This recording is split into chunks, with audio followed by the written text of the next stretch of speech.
Welcome back to Myna Speaks 2020. We hope you've had lunch and are ready for our next segment for our vision for 2025.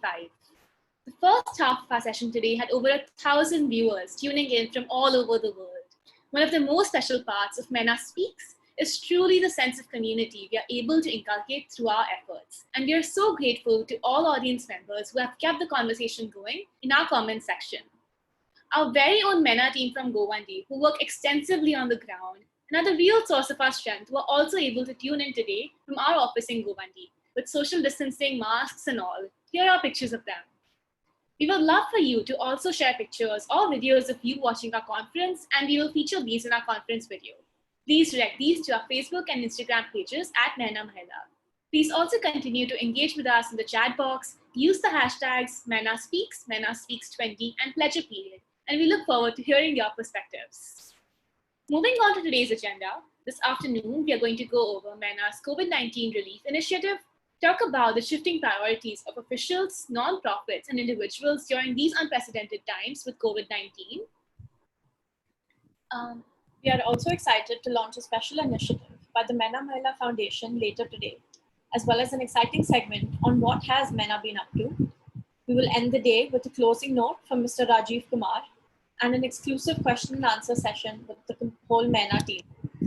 But first, let's get a glimpse of Myna's COVID-19 relief impact that has been led in the urban slum communities of Mumbai by Myna's on-ground staff who quickly adapted to the challenges posed by the virus.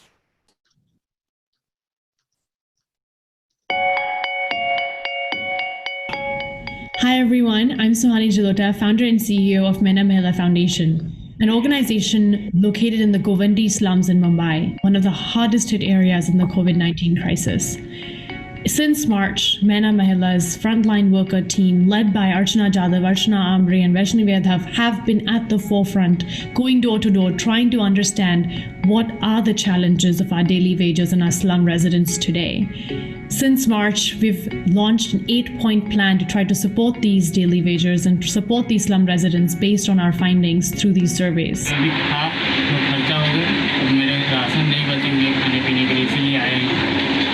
We realized that ration and sanitary relief was the #1 constraint that people really needed desperately. That's where we started with our first point of relief, and we're continuously doing so till date.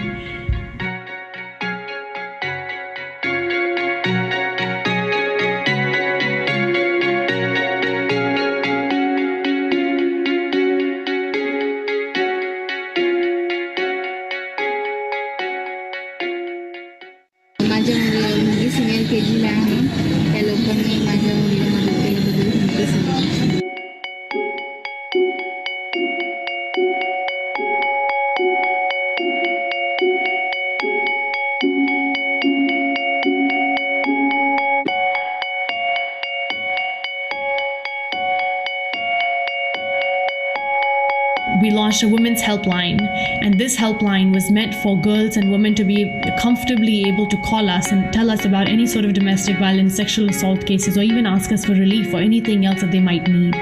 At 3, we started repurposing our machines in the Myna boutique that are used for stitching cloth bags and pad pouches to actually making face masks now that we've manufactured more than 10,000 of, and are going door to door again providing these to families that need them, as well as to police officers and other traffic policemen and officials who actually need them but still don't have access to them, including informal health providers as well, who had really shut down their businesses due to lack of PPE and gear to support them. At 4, we started doing some disease surveillance in urban slums, where we realized that a lot of the chemist shopkeepers were having a lot of information around the kinds of medicines that people were asking them for but didn't have a log of, and we could potentially use that to understand the prevalence of the disease in the slum communities, along with data that we were collecting on phone surveys, asking people about the symptoms around the disease. In addition to this, we were doing surveys with informal healthcare providers in the urban slums, trying to understand the types of cases that they were getting to try to map the hotspots in slum communities, for which we have very little data about anyhow. At 5, we started providing COVID sensitization and awareness around accurate information around COVID on call to all of our beneficiaries in thousands, and had a whole team of research fellows doing this, and we are continuously doing this till date. At 6, we converted most of our education and awareness programs that we were doing in groups and in person as web series that we were doing then through Zoom and through other social media channels. Our incredible team has been putting these up almost every week on various topics around COVID, as well as other women's health-related topics that women need to know more about and prioritize. At 7, we've been doing COVID research, where we are essentially trying to understand how do we better provide messaging in a way that reduces the stigma around COVID and makes people comfortable in revealing their symptoms and makes people comfortable in feeling as part of the community and taking the initiative to come up front and actually seek care and actually help each other and follow all of the public health norms by caring about themselves and their community. At 8, we've launched a Myna Mahila mobile health application to try to connect all of the girls that we had beneficiaries digitally to one another, as well as for us to be able to provide more accurate information on a more consistent basis to them around both their menstrual cycles as well as COVID-19. All of these ways have worked fantastically well, and we've realized so much more needs to be done. There's still many more ways in which we can be supporting our residents in our slum communities, and we really look forward to support from other NGOs and organizations as well as we work in some of the most vulnerable and most affected communities in Mumbai, such as in Cheda Nagar, Jayambe Nagar, Govandi, the Mankut transit camps, and so many other transit camps that really don't have any other organizations supporting them.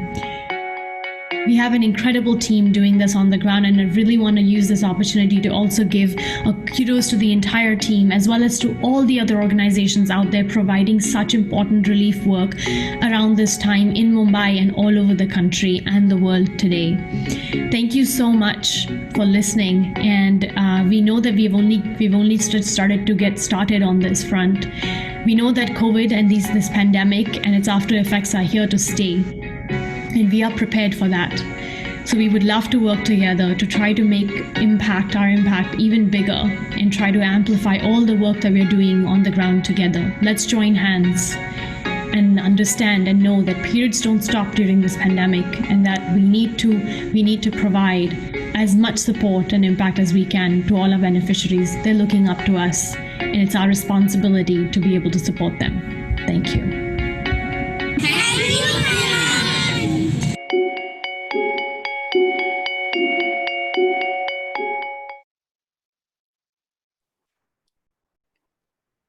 Our frontline workers have been the strongest, most courageous people we have seen through this pandemic, and we would like to give our highest form of respect and admiration to not only Myna's team, but also to the countless doctors, nurses, researchers, and other essential workers that have been working tirelessly to help others during this time of need. Now, we would like to welcome a member of our Myna team, Vaishnavi Adar, to share some anecdotes and observations from her work in distributing sanitary napkins, ration kits, and face masks to those affected by COVID-19, and a personal story surrounding her experience with the virus.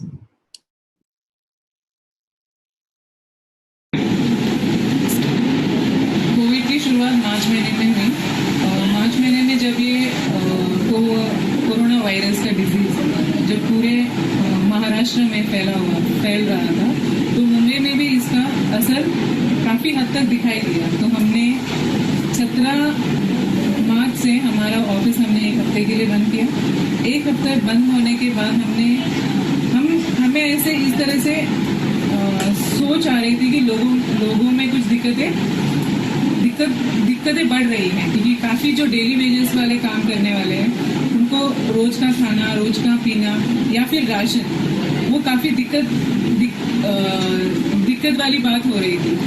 तो मेरी जो colleague है अर्चना है, उनको भी बहुत सारे phones आ रहे थे जो हमारे स्पॉन्सर ऑफ गर्ल्स की लड़कियां हैं जो उनके कॉन्टैक्ट्स में थे, तो वो भी उनको सामने से फ़ोन करके बोल रहे थे कि दीदी हमें इस कोविड के टाइम कुछ हेल्प मिलेगा क्या।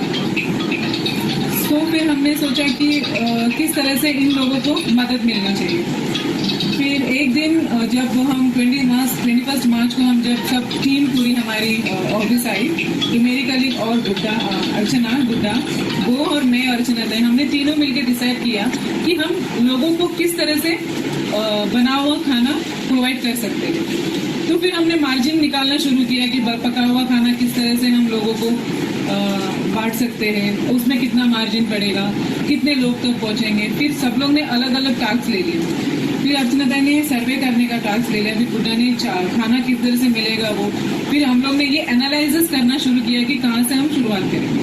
तो हमने पहला शुरुआत किया JMB नगर से। जब अर्चना का सर्वे हो गया तो हमें काफ़ी पता चला कि वहाँ काफ़ी सारे लोग डेली वेजेस मीन्स गटर काम करने वाले, रैक कीपर्स, इस तरह के लोग थे। तो उनको बाहर नहीं जाने दे रहे थे, पुलिस वाले का सख्त पहरा था, तो वो जा नहीं पा रहे थे, उनको कुछ मिल नहीं रहा। तो सर्वे में ऐसे पता होने के फिर हमने हमारी पूरी एंटायर टीम उनसे बात की। तो फिर उन्होंने हमें रोटी बैंक, थायरो केयर इनसे कनेक्ट करके दिए। फिर मेरी काली गुड्डा उनसे कनेक्टेड थी।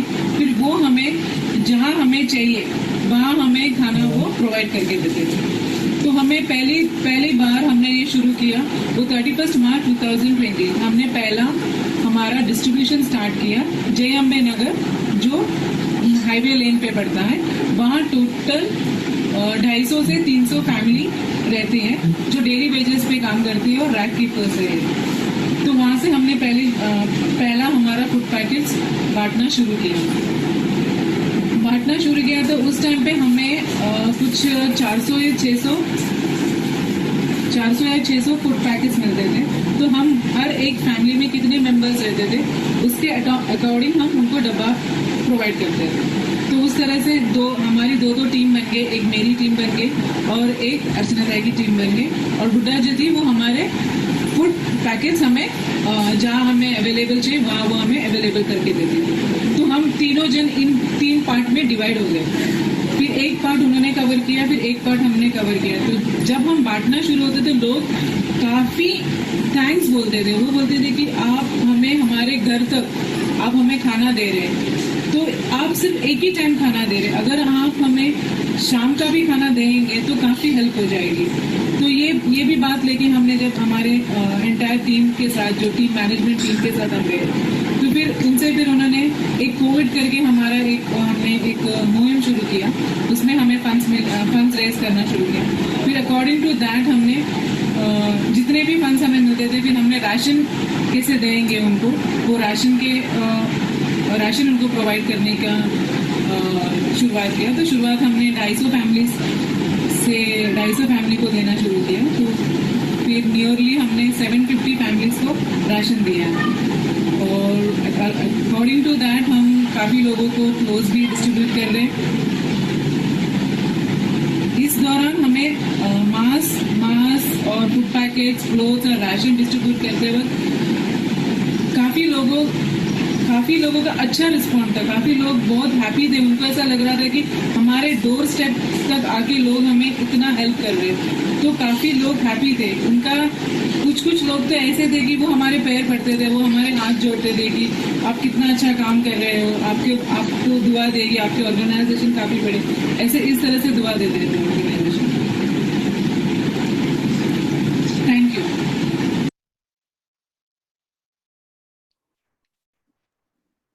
Thank you, Vaishnavi Tai. We're so proud of your strength and commitment to helping others while facing challenges yourself.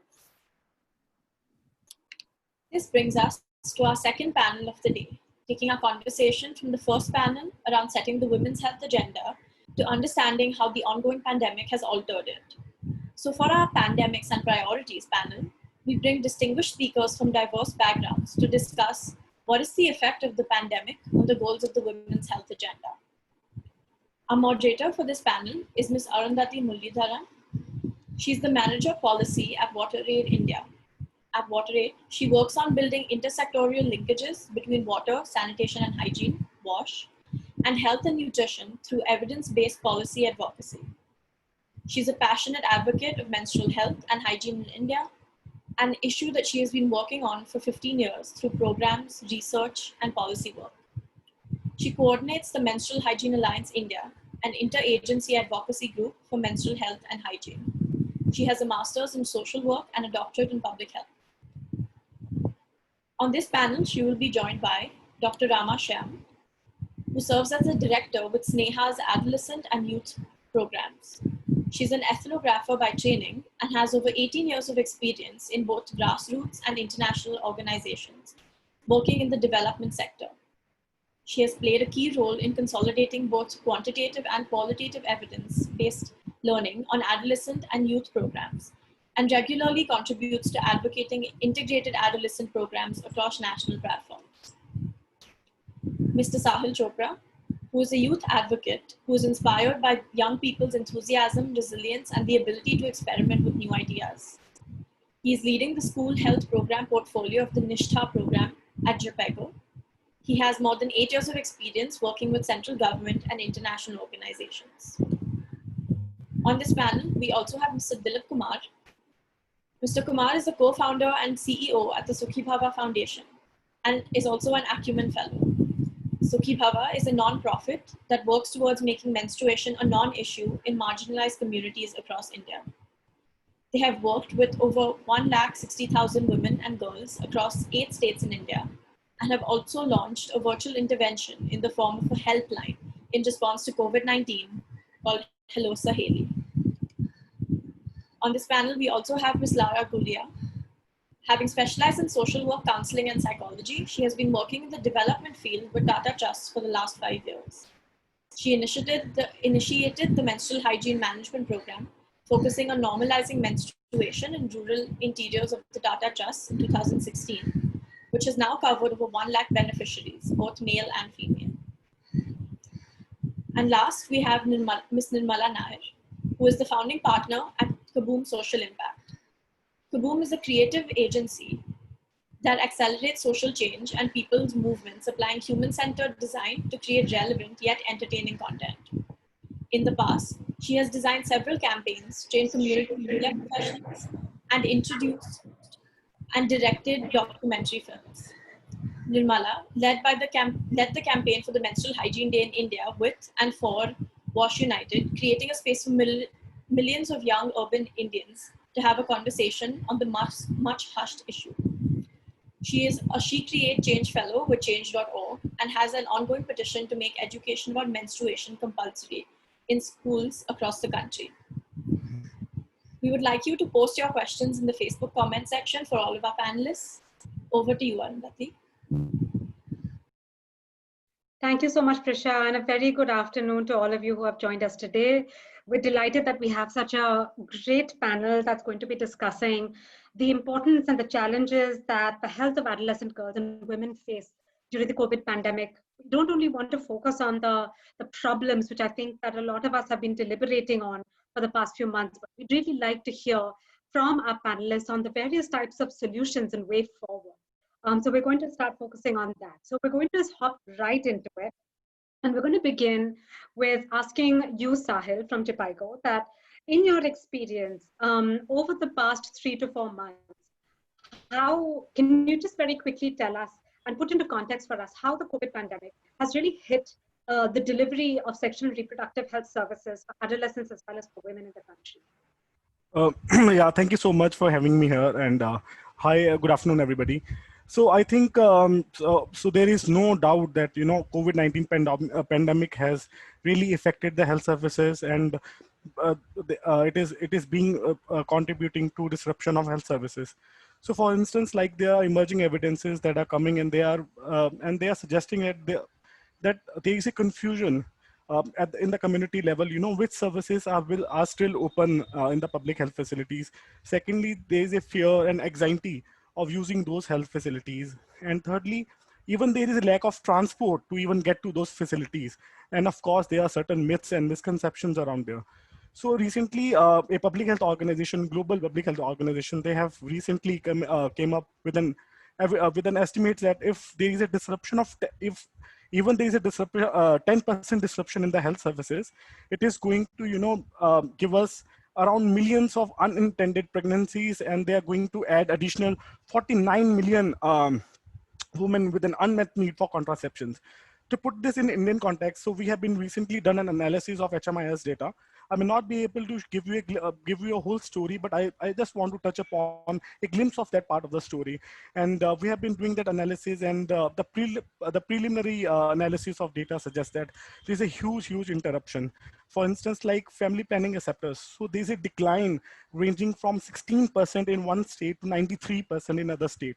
Similarly, with ANC registrations, so they have been declined of around 90% in the last 2-3 months in some of the states like UP and Bihar. So this, having said that, I think this situation is further exacerbated by in the fact that the government of now, the government is now realizing that there is an increase of around 2.5 times in domestic violence cases. So I think, of course, with these data sets and with these evidences that are coming through, there's a huge disruption of health services in Indian health system as of now. Over to you, Arundati. Thanks, Sahil, for actually bringing this very powerful data point on when we have disruption of services, even to a limited extent, we're going to see huge negative unintended consequences on girls and women. So something that we definitely need to keep in mind.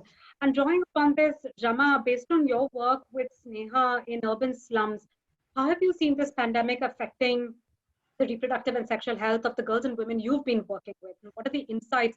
What's the kind of ground level kind of impact that you're seeing on access to services, access to knowledge in the areas that you're working, with the urban perspective in mind? Good afternoon, all of you. Yes, Arundati, I think Sahil began with some great data points.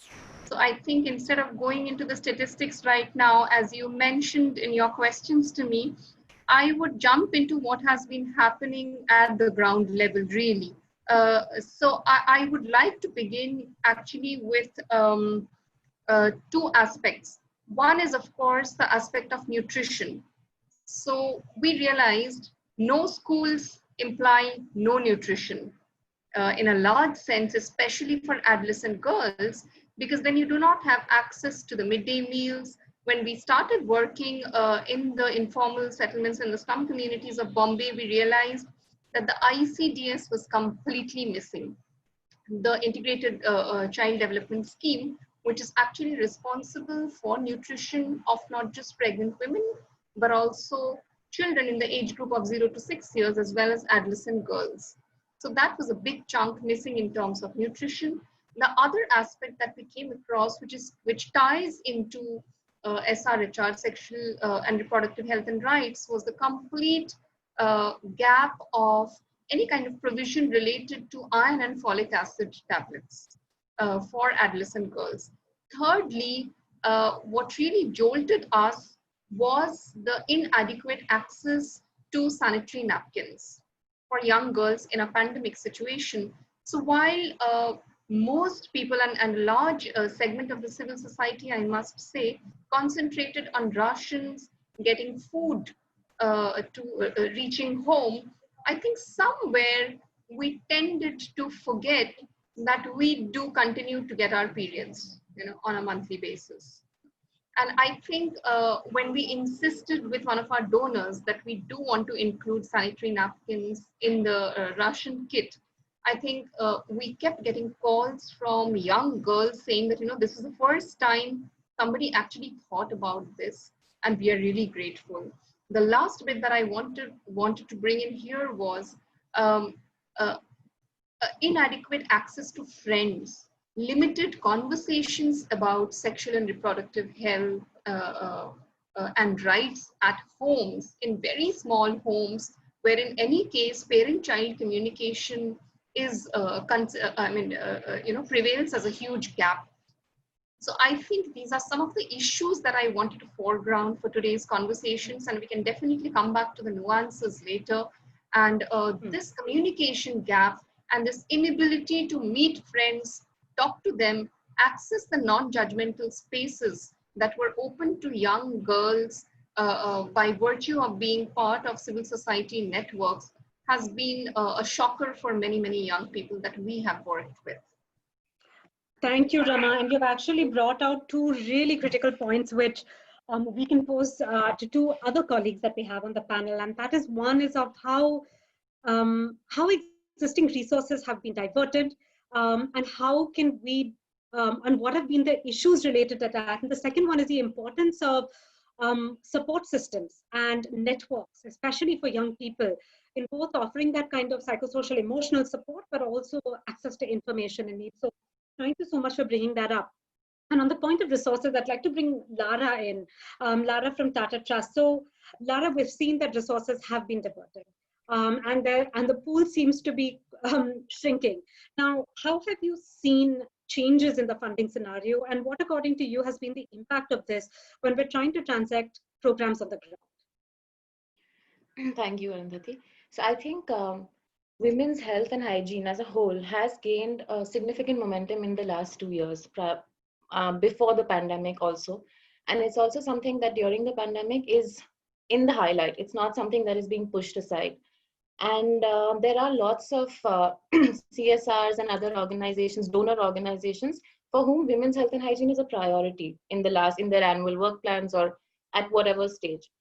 So of course, now we've been hit with a pandemic, and it is an unusual situation.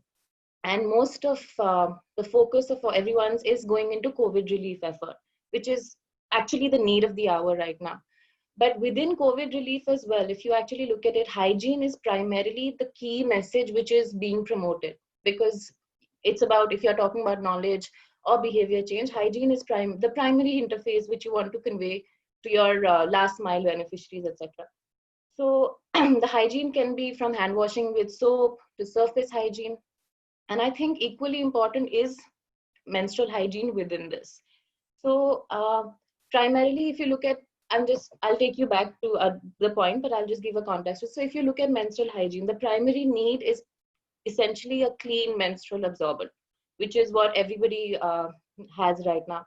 And as per studies, we know there's a huge gap in the demand and supply aspect of absorbents as a whole. And we have also learned that production is working at maybe 50%, 25% in different capacities at different organizations, etc. So I think there is definitely, the supply is disrupted. So when for an organization like ours, for the Tata Trust, we are right now focusing on two primary agendas. One is to continue our on-ground implementation as per our earlier plans, etc. So that, of course, there is a restructuring in our strategy, etc. And we are looking at effectively communicating the same aspects which we were earlier till the last mile, but maybe through innovative ways. So that is one part that we are looking at. The second part that we have also realized that we really need to address right now is this issue of the demand and supply gap. So for which we are we are following again two ways of dealing with this. So one is where we are actually providing women with access to clean absorbents, either through a livelihood generating model where they can sustain themselves, or by empowering women to actually stitch their own cloth pads. Again, with a big focus on how to actually maintain the hygiene while using these reusables. So I think there are a shift because of the pandemic, but it depends on how we address the MHM aspect within this pandemic and, focus on that in the short term for now. So I think, I hope that that's great. Thanks so much, Lara, for that. And Rama, I want to go back to the point that you raised on the fact that we're seeing that adolescents especially are no longer had access to the kind of social networks that were important. I think this links to a point that I want to ask both Dilip and Nirmala. One is, how have we seen that, how have we seen our routine kind of communication channels, the way that we typically reach out to young people, to adolescents, that's seen a break. So what are some of the challenges that you've seen in how we're able to communicate with young people, Dilip? If you could shed some light into some of the challenges that organizations have faced. And then Nirmala, I think we'll come to you a little more from asking about the communications perspective, given your own work during this time and before. So Dilip? Sure. Thank you, Arundati. Good afternoon, everyone. So as soon as the lockdown hit in or COVID came into picture, even we kind of struggled for a few weeks because we at Sukhibhava have been doing on-ground behavioral change work for 6 years, which requires mobilization of people, girls, it's direct communication, and we have not adopted any technology before COVID, right? So it was a challenging first few weeks for us to understand what work means to us. How do we continue holding the momentum of work we have been doing over the years, etc. So I'll just take you through. We can't hear you very clearly. It's breaking up a little bit. Can you hear me now? Yes, that's better. Yeah. But, So I will take you through the 21-day needs analysis that we went through in early April to understand what is the challenges on the ground right now, and how exactly can we continue working or holding agenda of menstrual health in the communities we're working in. That was the primary objective of the needs analysis. And that was very useful for us to figure out what next, because some of the key findings were, one, definitely like we realized that we will not be able to do on ground mobilization, on ground work anymore because there were strict on ground social movement restrictions. Two, there were millions of women and girls who have been accessing sanitary napkins, which have been mentioned by Rama earlier, who no longer have access to these sanitary napkins. And the couple of additional points which was far off our agenda, which we kind of like realized as critical needs, were that women were not able to access healthcare as comfortably and accessibly like before, because the clinics within the communities were no longer opening. And also they were scared to go to the hospitals because they were scared of COVID, etc., that even if they had RTIs, UTIs, or rashes, or chances of unintended pregnancies, the access to healthcare was becoming a big question, which automatically was putting the larger problem, which all of us are working towards, into the mainstream agenda, right? So those were the key findings on which we have kind of built our COVID response initiative, the Hello Sahili. And one of the key things which we try to understand also is how can we really reach these people in the most effective manner. So initially we tried to explore videos over YouTube, and then realized that women or girls don't have access to smartphones, and then internet-based mediums became an out of question. And then further research kind of put us through an IVR-based solution, which we have now adopted into Hello Sahili. And even now we acknowledge that majority of the women don't have access to phones, forget about smartphones, even dumb phones. And now we are trying to figure with various different partner organizations, how can we use their field workers as a medium to access women through these IVR-based communication channels. And two was how can we relook at access to healthcare was another question. And that's how we have collaborated with CareFit and bought the tele-gynecology piece, where a woman can access a gynecologist over the phone just by giving a missed call at this point of time. So virtual intervention, digital platforms seems like the stopgap solutions while we move forward. Great. So Dilip, just a very quick, we'd like to hear more about the digital platforms you're exploring, but just one question on the use of digital platforms, which is how is this kind of, how are we through these platforms, I think, going to be able to reach out to everyone and make sure that even those who may lack access to a telephone, smartphones, or a simple phone, how can we reach out to them? And so perhaps we can take this in the solutions part when we come in, but just a question for you and the audience and others to keep in mind that while we're using digital technology, which has proven to be a very powerful way for us to reach people now and perhaps as we move into the future, but how can we make sure that this is not, the digital is not creating a greater social divide. So just for something for all of us to keep in mind and respond to as we move to the solutions. But thanks for highlighting the issue as well as some of the kind of solutions that you've been looking at more critically. Nirmala, over to you. You have been working on communication, on campaigns, on reaching people in interactive ways and in very engaging ways. Have you felt that the pandemic has made you and organizations that are working on communication change the way that we look at reaching young people? So a little bit of insights into what do you think has changed, what has remained the same, what are some of the challenges that we're likely to face before we go into talking about how do we deal with all of this. Over to you, Nirmala. Nirmala, we can't hear you. Or is it just me? Can anyone else hear Nirmala? Okay, no. Oh, we can hear you, Arundati. We cannot hear Nirmala. Is this no, better? Nirmala, not yet. Yes, we can hear you. Okay. Great. So basically, the pandemic, what it has done to communication is kind of send everybody in a flurry, right? I mean, there's just this overload of information everywhere. And a lot of that information is coming from, point of no evidence, because everyone is sort of in a hurry to sort of provide information. In the process, there is also fake news, which is rampant and at the best right now that we've ever seen. Now, even before the pandemic, what we have to realize is that the world as we knew it has been changing. There has been a need to kind of expand how we communicate. Yes, it's true that there is a digital divide and there is a huge population which doesn't have access to the digital medium, but unless we prepare ourselves, the time when that digital access would change would also be very fast, much faster than how we can adapt. And therefore, I think the very first reaction that we saw was like a lot of people coming to us and saying that, I have a training module, I want to conduct it online. I have a poster that should become an FB, Facebook post, and I have something. And, what basically started happening was that everyone started sort of going off strategy, and the need to kind of put a message out there became sort of, the priority.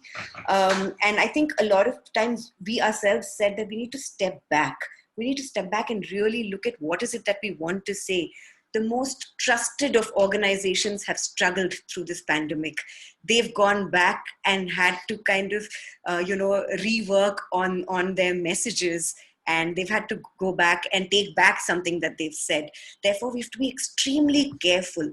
Also, we need to understand that, there's a huge difference between one-to-one communication and a communication with a large audience. And a shared audience. This is not just my audience. This is an audience which has access to a lot of other information. So, in the context of menstruation, for instance, some of us use menstruators, some of us use girls, some of us use women with an E, some of us use women with an X. For an audience, I have no idea what's happening here, I mean, what does this even mean? What is the difference? And which is why, there has been kind of, and there's so much of it happening now. And the need now really has become for us to take a step back and really look at what is it that we want to talk about, and go back to the drawing board, because I don't think that communication strategies that existed, just trying to digitize them is a solution. I mean, the medium is the message. I'm not saying it. It was said in 1964. We cannot take something that is working on the ground, put it online and think that it's going to work. It will not. And that's proven. So I guess, I mean, when we come to solutions, we can talk more about what the possibilities there are, but that's the real problem right now.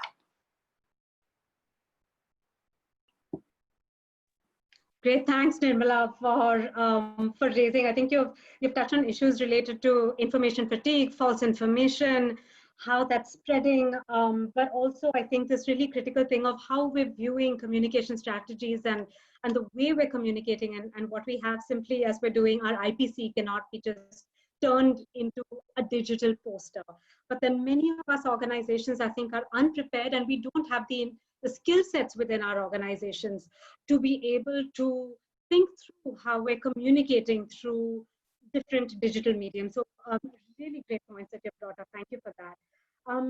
We're going to now, I think, just shift gears to talking about the solutions. I think all of you who have joined us at audience are also aware of some of these problems through your own work or through your own personal experiences. But now we really need to focus on what do we do. We've spent 4 months in this pandemic phase. We know that the pandemic is here with us to stay for at least another 6 months. But we're seeing the country open up, and we're no longer in an intensive lockdown as we were till mid-end May. So it's time for us to think about how do we begin to offer services, how do we begin to communicate better with the girls and women and others that we're working with. So Sahil, I want to come back to you. I'm going to circle back to you. And given JHPIEGO's kind of critical role in working with the government, with the Ministry of Health and providing technical support, what, according to you, can be the role of development partners in supporting government? And I ask this because a lot of NGOs, CSOs, we're doing our work on the ground, but we also, many of us, have this critical role of kind of working with government at a national level, at a state level, at a district level, at a city level. And therefore, I think that at this time, given the pandemic and the future of the pandemic, so for the next 6 months, for the next 1 year, what do you think are the contributions of CSOs, development partners, in working with the government? Yeah, thank you so much for asking this question. I think, the role of development partners, are huge. And there are so many domains that development partners are working on. But I would like to highlight three important areas that, that need focus on. And people have been working on, and a lot of organizations. The first and important part here is that advocacy. I think advocacy is such an area. And when I talk about advocacy, I think now we need to move away from advocacy at the national level. We need to talk about advocacy at the state, at advocacy at the district level. So advocacy at all levels is now the need of the hour, and advocating for policies that promote health and rights of women. And a lot of organizations are using great tools in terms of advocacy, like advocacy policy briefs. They are giving their policy campaigns, and I really like the idea of webinar also, and I appreciate Myna Foundation, because hosting this kind of webinars are actually a part of an effective advocacy tool. And secondly, which is also linked to advocacy, I think bringing the voices of the community.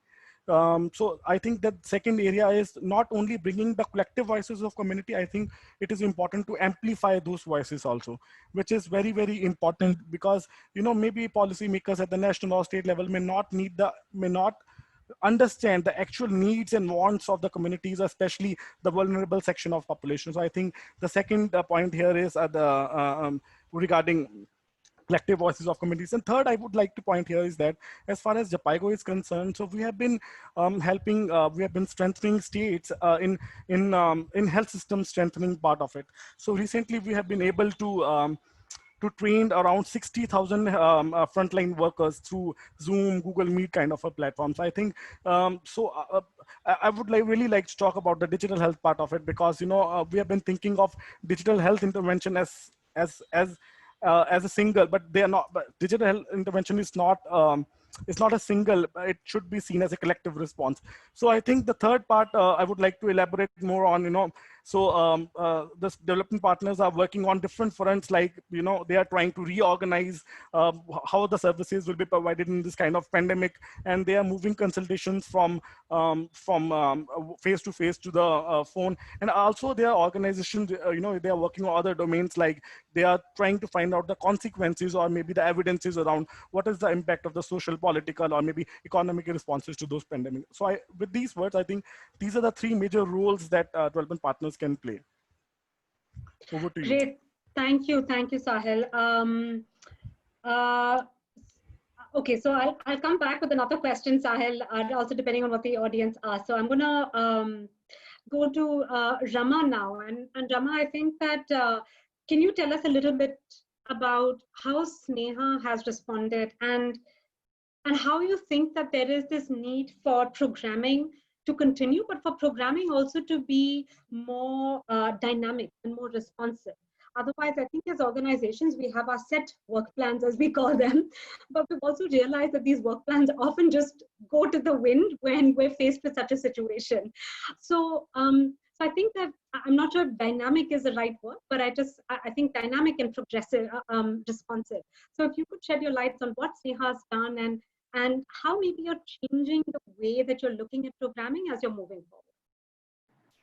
Yeah, that's a really interesting question, Arundati, and I think SNEHA was slightly at an advantage, I must say, by virtue of being working so closely with the public health department in Bombay, as you are aware.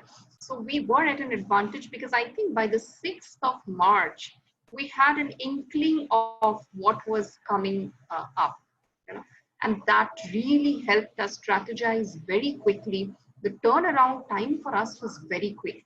We knew for sure that we would all be working from home beginning 12th or 13th of March. So by the 11th of March, we had kind of re-strategized. We knew that we were to map phone numbers all across communities where we work, because our work is huge. We work across 7 municipal corporations. We work in some of the densest urban slums in Bombay. So I think some of the strategies that helped us keep on our toes and keep communicating with people. I really would circle back to Nirmala when she was saying that this was not about churning out modules or rehashing them online. It was really, really about connecting with people, and connecting not just with people in communities, but connecting with health providers. I must focus on that because there was so much fear among community health volunteers on the ground who could not receive adequate inputs or capacity building inputs to go into the field. So SNEHA actually took up supporting the public health department in Bombay in looking at authentic information based on the CDC Atlanta websites. We looked at the WHO websites. We kept looking at what the Ministry of Health and Family Welfare was doing. We kept translating messages in Hindi, in Marathi, in Urdu for health workers as well as community volunteers. And I think that really worked for us. Another aspect that we focused on was, I think Dilip also mentioned, we took on a rigorous need assessment at the level of the community and realized that at that point in time, there were three aspects people were struggling with. One was access to food. So while SNEHA is very focused on public health, we shifted gears. I personally took up advocacy with the PDS, with the Food and Civil Society, and we said that if we were to address this pandemic, and if we were to address issues of immunity, we had to get access to the PDS and get the food grains to reach people. One was that. The second aspect was training youth volunteers. See, age as a curve has emerged in a very sharp relief amidst this pandemic. We knew that we will not be able to have older people on the ground. So continuously training youth volunteers to pass on messages in the community on accessing government helplines, on reaching out to people for psychosocial support, of actually mobilizing young people to reach the clinics, whatever was functioning, and then focusing back to the Rashtriya Kishore Swasthya Karyakram and helping the health posts to resume some of the services like tetanus, deworming, IFA. So these are some of the things that we could do on the ground, apart from focusing on antenatal care and keeping up the maternity referral network that SNEHA has been known to set up. So it was really iterative. Yeah. Thanks, Rama, for sharing that. And I'm going to come to Lara now. And Lara, I know that you at Tata Trust, you've again been extremely responsive in your programming and very quick on your feet and kind of thinking about how to respond to the field, especially in very constrained circumstances. But you've also really been able to prioritize the health of women and girls during this pandemic through your own work at Tata Trust. So can you talk us through about how you've been responsive in your programming and how you've been able to bring a greater focus, especially to menstrual health and hygiene during this time? So I think as part of the larger program, there were a couple of indicators that we had, which we wanted to kind of like continue. I mean, that was what our strategy was aligned to. And we wanted to continue that and add in maybe certain elements which would address the pandemic times. So primarily, our priority was that we actually encourage women. Our menstrual hygiene program was primarily a behavior change program, where of course we touch upon access and disposal and other aspects. But the key things that we wanted to prioritize were certain 7 behaviors with regard to menstrual hygiene, which we had identified, and we mapped that. So our focus we wanted our focus to continue on those aspects, for which our interactions with girls or boys or couples as a unit, women, that continued in the same aspect. And so that whole the primary focus of that was to provide like a supportive socio-cultural environment to the women to practice that. That is something we wanted to keep constant throughout the program. Additionally, we also wanted to encourage health-seeking behavior of women with regard to reproductive tract infections or urinary, the reproductive system as a whole. So that was also something we wanted to continue through the entire project, which we have been able to. Women are actually going and getting more, at least going to see more doctors, get more referrals, etc., which is actually empowering them in a lot of ways. It makes them understand about their own bodies so that they actually have started monitoring their menstrual cycles as well closely. And it's also helping them actually control their own bodies the way they want to go ahead with it. So these are two things which we wanted that should be something that goes constant between these times. Additionally, I think another thing that we realized was, again, it comes back to my point with the pandemic, was the supply aspect. Again, there was no earlier, if we were talking about a range of products and providing those products and letting them buy it as per their requirement. Now they didn't have access to any of that because the schemes weren't providing that, etc. So we did add in an element of the capacity building in terms of the cloth pad, etc., reusables. So that is something we added on in this entire context. But our larger program objectives, etc., they stayed the same. Yes, we did do a re-strategizing in terms of, like Nirmala's point, how do we deliver that on ground? Those things were kind of restructured, and we found basis on, again, like I think our biggest learning was the COVID relief effort, which we did at a very large scale, very, very large scale. That gave us a lot of good understanding on what's working, what's not working, and what are the things that we really want to add for this period of the pandemic, and what is the constant stuff that has to stay constant for the larger aim of normalizing menstruation. So I think that gave us a lot of clarity in terms of our thought process, which so far has been helpful for us. Okay, thanks, Lara, for shedding light on what you've been doing. And perhaps there'll be some questions for both Rama and Lara more on your programmatic approach from the audience. Dilip, just coming back, I think, to using telephonic helplines, other kind of digital mediums to reach young people to address a range of reproductive and sexual health needs. Tell us about Hello Saheli. What was the thinking behind it? Your initial kind of responses to how it's working. So yes, we'd like to hear from you about your initiative. Definitely. So just breaking on what like Nirmala was saying, I think that was a point which we were stuck with in the first few weeks when we were like, okay, like what does work mean to us? I think our default response was, how do we do our work with the COVID restrictions in perspective, right? So it was a lot about what do we have to do, but it is more about how do we continue doing what we're doing in a different form.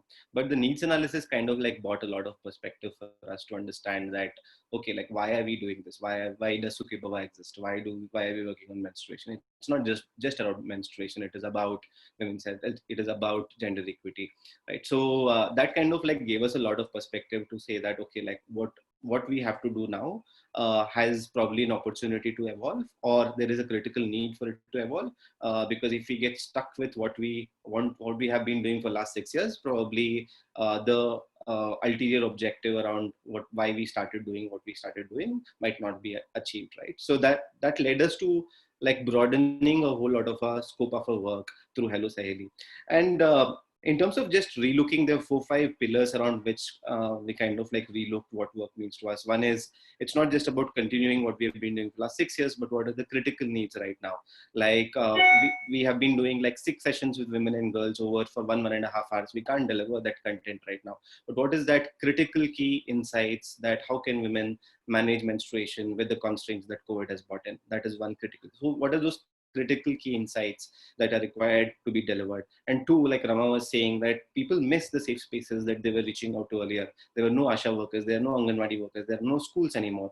Then how can we really create spaces for women to reach out to and ask questions in a most reliable, safe manner?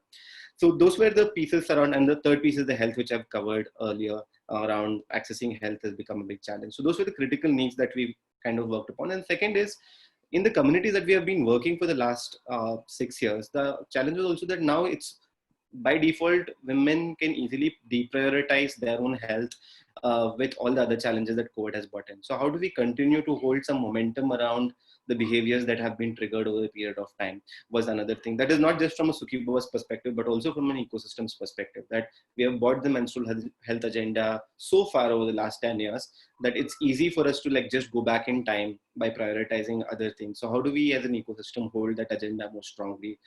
The second one. And third was looking at the critical needs. Like one of the research reports said that with every 3 months of lockdown, there are about 2 million plus cases around sexual reproductive health, unintended pregnancies, RTIs, UTIs that are going to increase. If that is the scale of the impact of the lockdown, and we are now in 7th or 8th month of the lockdown, then the scale of the problem is much larger. We cannot stick to, I'll work in this community, I'll work in this particular. There's a need to support each other, come together, collaborate, and try to see what is the larger impact that we can make happen. So, and the last piece was, okay, now we are getting excited. We really want to solve the critical problems right now, but what if things get back to the new normals after 6 months? What happens to everything that we are building right now, right? So, so that was also a big question that came into the picture. So these were the critical pillars around which Hello Saheli has been built. So Hello Saheli is a helpline in a very simple language, where a woman, a girl, or any menstruating or non-menstruating person can give a missed call and they get an automatic call back within 5 seconds. And it has 3 components within it. One is the education aspect, where they can subscribe to a convenient time, convenient day to subscribe audio contents, where they get automatic calls in that particular subscribed time. Each audio content is about not more than 2 minutes, where there is a role play, song, key messages that are engaged around how to manage menstruation with the constraints that COVID has brought in. That's the education component. And the second component is the helpline, where they can reach out to our helpline assistants to seek questions, clarifications around why they missed their period, or if they have any questions on how to make the cloth pads at home, etc., etc. So all the helpline, all the community resource persons we were working on the ground for 6 years now, they've been trained to become helpline assistants and they've started answering calls. And the third component is the gynecology piece, where if someone calls the helpline assistant and talks to them and clarifies, and the helpline assistant realizes that this is not just a clarification question, but there is a health condition, then the helpline assistant immediately puts a gynecologist on the call, and there's a conference call that happens, and the woman or the girl or a menstruating person is directed towards what next, etc., etc. So that's the crux of the Hello Saheli. But couple of things I just want to reiterate is Hello Saheli is an intervention that plugs into any and every kind of organization. Like any community-based organization which has been working on menstrual health, not working on menstrual health, can just spread the word about Hello Saheli and the women, girls, and they can reach out to the helpline and seek help. And all the menstrual health organizations who have not been able to go onto the ground and conduct awareness sessions or behavioral change programs can spread the word about Hello Saheli and continue retaining that particular momentum. So that's the basic idea around how we have looked at Hello Saheli. Great. So Dilip, we just have a clarification and a question that's come from Ritika. So since it's related to what you're saying, she wants to understand if the platform has been developed for a particular group or particular beneficiaries in mind, and just wants to know a little more about this access to a gynecologist through the Hello Saheli platform. Got it. Just clarify that. So the helpline now is available in Hindi and Kannada. But also while we're building this, we have built it in such a manner that it should not take more than 2 weeks for us to introduce it in a new language. So if there is a particular partner who's coming on board and who has a really large target group who we can get access to, then it's easily translatable and contextualized into multiple languages. And the last piece is the helpline assistants are based out of Bangalore and Bhopal, but they speak 4 to 5 different languages, while the education content is available in Hindi and Kannada. The helpline assistants as well as the gynecologists speak about 7 to 8 different languages across the country. With the gynecologists, we have collaborated with CareFit, which is a CultFit sub project, where the helpline assistant can choose a gynecologist from a database of about 500 gynecologists, which is basically like all of us can actually get onto a CultFit or CareFit app and have a video consultation with the doctor. It's just that we are providing these video consultations free of cost, and if you get onto the platform, you'll have to pay for it. That's the only difference. The quality, who's doing it, how are they doing it, is exactly the same with respect to the service delivered to the public as well as through Hello Sahil. Great, thanks. So if anyone has any more questions for Dilip as well as Hello Sahili, to post it on the chat and we'll make sure we get to it during our Q&A session. So Nirmala, I want to pick up where we left off and your thoughts on using digital mediums to using telephonic ways of, like what the Hello Sahili platform is, but also more innovative, engaging modes of communication, which also don't kind of leave anyone out, and you've done a lot of work by making sure that no one's left out or left behind. So could you just talk through what you've done or your ideas for how we need to be rethinking our communication strategies, and how perhaps organizations, how can we be helped to kind of think through this a little more as we move from IPC to other channels of communication? So I think what I'm going to say is not something that is that everyone doesn't know, but everyone's struggling. The need is to relook at communication strategies. I don't think we can work within what we have.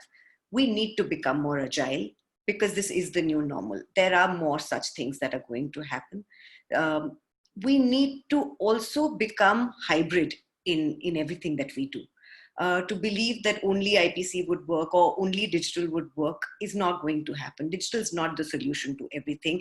There is, the one-to-one conversation and communication and work that all of you do on the ground cannot be replaced by digital. That's very, very clear. What it can do is it can add to that work. And that is how communication strategies need to be built. They need to marry the work that's happening on the ground with the communication that is happening elsewhere.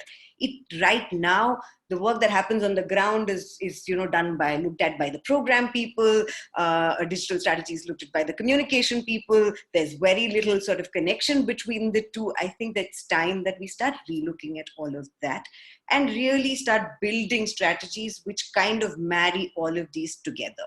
There's also starting to, now that now that things are opening up, and we all have to hope that it'll get better now soon, right? In that scenario, we need to now start, putting our short-term messages within our long-term strategies. The time for those one-off messages, I think, is now gone. Now we really need to say, how are we going to work at the long-term strategies, and how our everyday messaging has to start reflecting our long-term strategy. If we are talking about women's health, something like what Rama and Dilip and everyone mentioned, access to safe spaces, that's so important. I mean, in the absence of a physical space, does a digital space become a safe space? Is the digital space a safe space? That is the other question. We all get very excited by technology. I'm a huge fan of technology. That's what I work with. But, let's not forget that it's a beast. It's a dark world. Well, it's not about making friends and looking for your ex-girlfriend anymore. There is a Cambridge Analytica, which is right here in front of us. So, I have to put it out that as we rework our communication strategies, one of the most important things that we have to now start looking at is data privacy. As all of us, transform our modes of communication, it's very important. Otherwise, 5 years down the line, all of us will be sitting on a panel and we'll be held responsible for sensitive data on SRH and MHM going out there and accessing sensitive data of people which we are not allowed to, and which is already happening.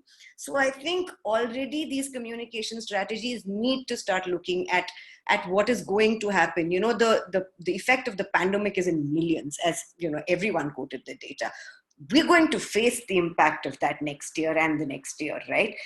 We'll have to be working towards it. So the communication strategies need to start taking into account all of this. It has to be reworked, and it has to go hybrid, not just in terms of messaging, in terms of your stakeholders, in terms of your partners, in terms of your outreach. And, in all of this, we need to move beyond being content producers. We need to really start looking at it from an expert perspective of what works where, because more channels doesn't mean, it doesn't make our life easy. It's actually more complicated. And we need to start looking at it in that perspective. Thanks, Nirmala. So Nirmala, anything that you've tried uh, in this realm, or something that you may have in the pipeline that you can talk about? Any perspective? So we've been working. So we did do rapid relief work on COVID, which wasn't specifically on hygiene, menstrual hygiene behavior, but it was on general behavior change communication, and how, especially looking at kids, because when the lockdown started, and the one of the most lost lot of everyone were children, because they were just cooped inside the house with not knowing what is happening to them. So we did very specific communication for children, which is actually now gone on to be used in 8 countries, and it's also going to be used by Ministry of Health and Family Welfare here through UNICEF. And we've created products which has really gone back into looking at insights of what works within these mediums for kids. How do you make things visual? How do you make the language very, very different when you're changing the medium? So those are the kind of things that we've gone back to. We ourselves are also continuously now doing more user tests to really understand, as the medium changes, how does a hardcore behavior change communication online work? And there is a lot of work happening on what is working, what is not, and I think it makes a lot of sense for us to start sharing, the needs assessment that both Rama and Dilip mentioned, or what we've been finding in terms of what works for users and what doesn't, into common platforms, and that would be, we're great for you at MHAI to kind of also take a lead on, trying to put forth all of this into a larger realm, so everyone has access to the existing information at least. Thanks, Nirmala. All of you have actually highlighted 2 points, and while I think we hadn't discussed this while we were talking about this panel earlier, I would like your thoughts on this. So one is, I think each one of you in some way or the other has referred to the importance of evidence, data, understanding what works, what doesn't work, and how do you feed that into your work? How do we feed that into advocacy efforts? The other thing that's come across is there's clearly been a lot of response that has happened across organizations in various ways.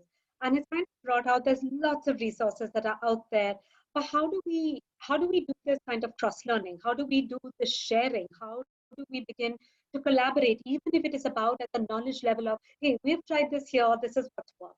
So I have 2 questions for you, and we can go in any particular order of panelists. One is that, how do we begin to use data, evidence, even from the ground? This doesn't have to be some super formal study with the right sample size, but voices from the ground, evidence that we have, to feed that into program and to feed that into advocacy efforts, into real recommendations. And second is, how do we begin to encourage a lot more sharing amongst organizations as well as with government, so that we're able to pool in these insights, confusions, and also the resources that we each bring to bear. So perhaps, I don't know, Rama, if you'd like to share your thoughts on these 2, and we'll go on from there. Thank you, Arundati. I think right at the beginning, particularly at SNEHA, since I know that you are aware, SNEHA is extremely data oriented. So we have a large research team. We invest a lot in gathering evidence from people. We go strictly by the ethics of privacy of data, privacy of people. Also, since we work in the space of mental health and well-being across adolescents and adults, and also gender-based violence, and the intersections of all these, gender-based violence, public health, mental health support, psychosocial education. So it's extremely important for us to maintain confidentiality. So I think one aspect that we realized right at the beginning was that since we are not there out in the field, because whenever we gathered data earlier, it was a process. Consent seeking itself was a process. And this was difficult for us in these times. So we realized that over the next year, we would really like to rely a lot on process indicators and a lot of qualitative evidence. And I particularly since I'm an ethnographer, I started looking at how ethnography is doing digitally. You know, I was forced to look at, because we are so used to going and sitting with people and interacting and looking at lived experiences. So I think when we talk about data now, for us, it'll be a lot of triangulation of data from government sources, from people we are in touch with, and our youth volunteers and our community volunteers have really become our eyes and ears on the ground. And I completely agree with Nirmala. We cannot replace any human interaction, especially when it comes to learning, retaining, and especially psychosocial support. So I think we are investing a lot on a daily basis in building capacities of volunteers through online resources, because we know that neighbors do connect, whatever said and done. You know, I think that's very important for us. In terms of collaboration, we have been very high on collaboration, telling ourselves that we cannot be doing everything and we don't know everything. So I think it's been very encouraging for us to see that people have readily collaborated. And this is not just the civil society, Arundati. I must mention that the Public Health Department has reached out to us to collaborate, to help the department, to help public health professionals with screening, so that we can reach out to people, allay fears, you know, get on with their jobs. Public Health Department has also reached out to us to help them resume routine services.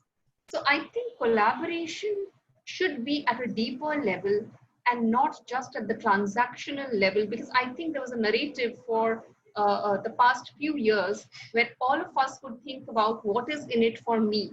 I constantly remember this rhetoric.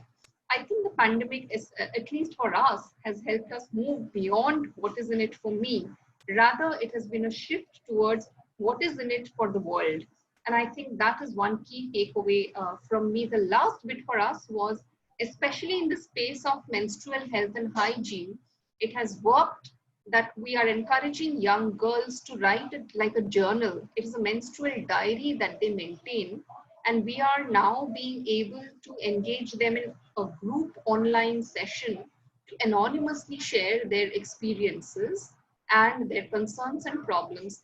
Dilip, we would definitely like to go back to the Hello Saheli helpline and see how that is working. And Nirmala, we would also like to look up the resources that you have put out for people. Thank you. So live examples, folks, of how collaboration is happening. Yes, right of course, I wanted to capitalize on the opportunity. This is great. So yeah, so you've made a public ask, so both Nirmala and Dilip have to make a public commitment to share the resources with you. This is great. Great outcome of the panel already. So Sahil, I want to pose this very same question to you, and especially because of JHPIEGO's critical role in working closely with the government. So again, the role of evidence in feeding into programs, especially at such a large scale. And again, how do we bring this wealth of stuff that's happening to bear, both amongst ourselves as well as sharing with the government? Yeah, perfect. I think what I see when you look at any indicator, so so when you interpret any indicator, so you are looking from a very small hole. So there's a lot happening around there. So indicator may not give you a correct picture. So this is very true. But having said that, I think data that now government is not looking at is using in two ways. One, you are using evidences to take corrective action.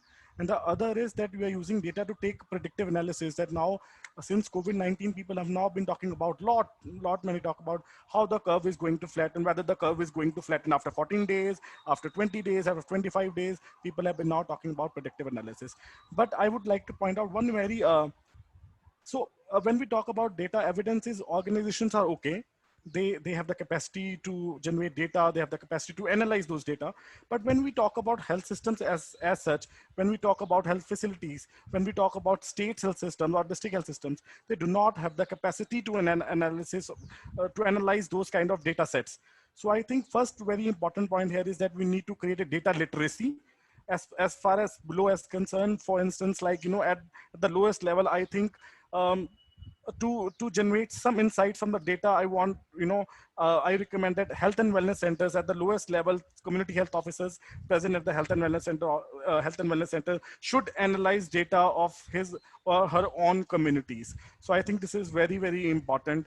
And secondly, the advocacy around it.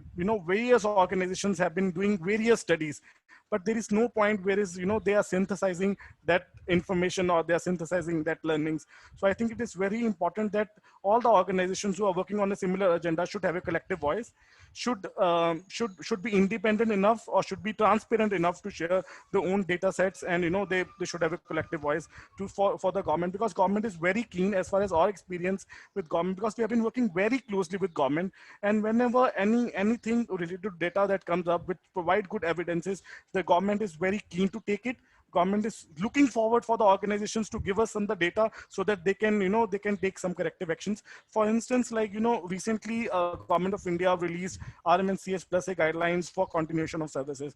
And it was very surprising to note that only one component was highlighted in that guidelines related to adolescent was IFS supplementation. Otherwise, there was nothing mentioned about adolescents. So what we did was somehow organizations talk about menstrual hygiene. So recently when they issued the revised guidelines, they incorporated menstrual hygiene for adolescents. So this is how I think the collective voice works. And this is how, the data sharing, or though data sharing seems to be a good word, but I think it is very important, though difficult, but yeah, it is the way forward for it.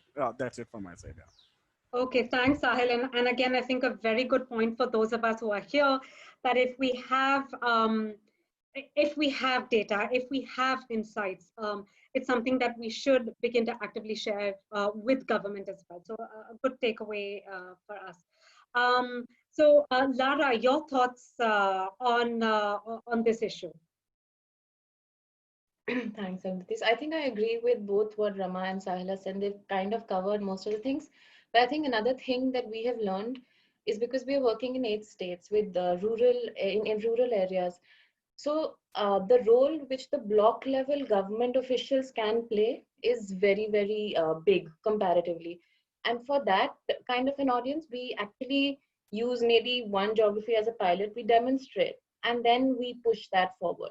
And that is something in certain states, like for example, UP, the ICDS department, etc. There are certain departments, then once they see things happening, I mean, of course, you're using the data to feed it into your programs, etc., and then show certain kind of demonstration. And that is something which I think is just an additional thing which has worked. In terms of collaboration, in fact, I think yes. In fact, yesterday I was having a chat with Tanya, and we were talking about how it is important to actually come together, because yes, there is within, like say, MHAI has been very helpful. It is maybe there are 20-30 organizations, but now in the last 2 years, there are so many more smaller organizations, so many more individual consultants who are all now in the same boat. And given this pandemic situation, everyone's in the same boat. So it's important that, if we have, which so far MHAI has been that collective forum for all of us to come together, I feel we have to tap into that further, maybe expand that further also, and touch upon aspects of, yes, advocacy, of course, which has already been a big thing, but also in this pandemic situation, what are the things we can really address as a whole? So that is something I think MHI is a great forum where we can all get together and push that more. That's it. Great, thanks, Lara. Nirmala, your thoughts on this?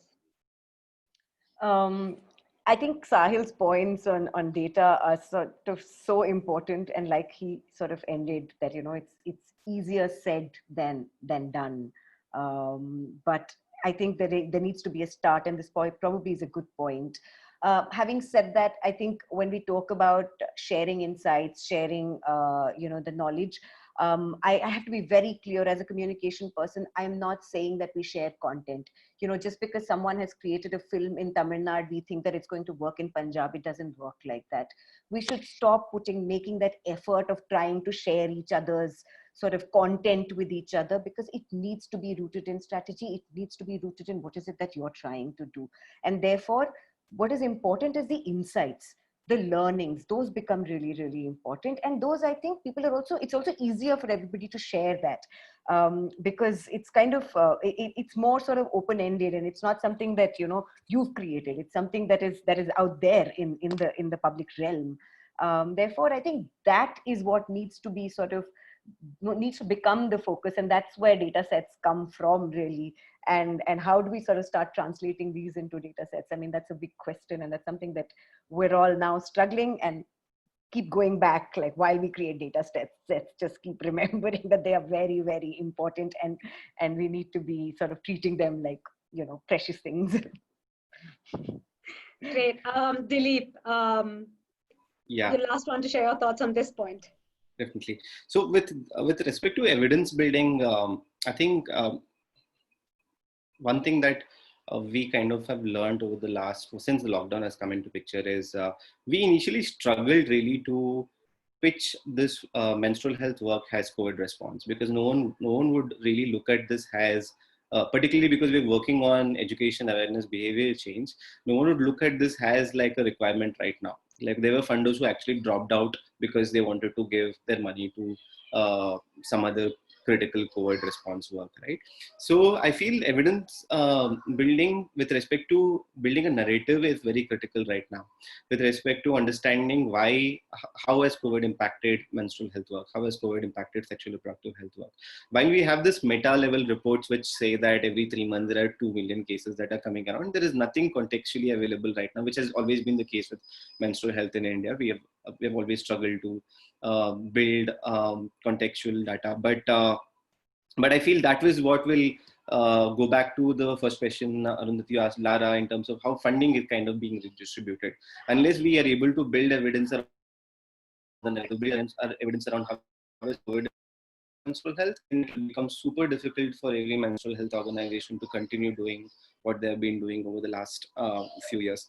That's one. And two is, how can we do this? I feel there is an opportunity for, because most of the organizations are trying a whole lot of new things. I think having a standardized framework for us to come together, whoever chooses to volunteers to come together and bring data together on how has COVID impacted menstrual health or sexual reproductive health could be a great start for now. So considering that, like Tata Trust is working in 8 states, we are working in 4 states. Even a sample of how has COVID impacted all of these target groups in each of these states should help us build a narrative to begin with.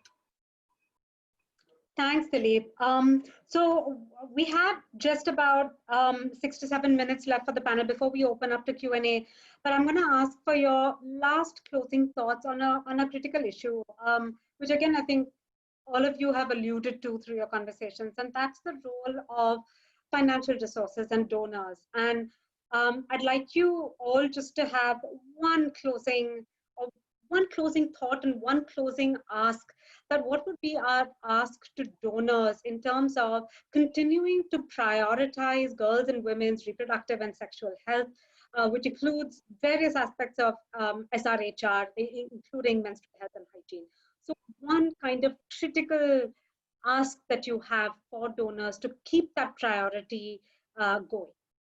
So Dilip, since we ended with you, can we put you on the spot and well, I'm going to put you on the spot and ask for your ask to donors.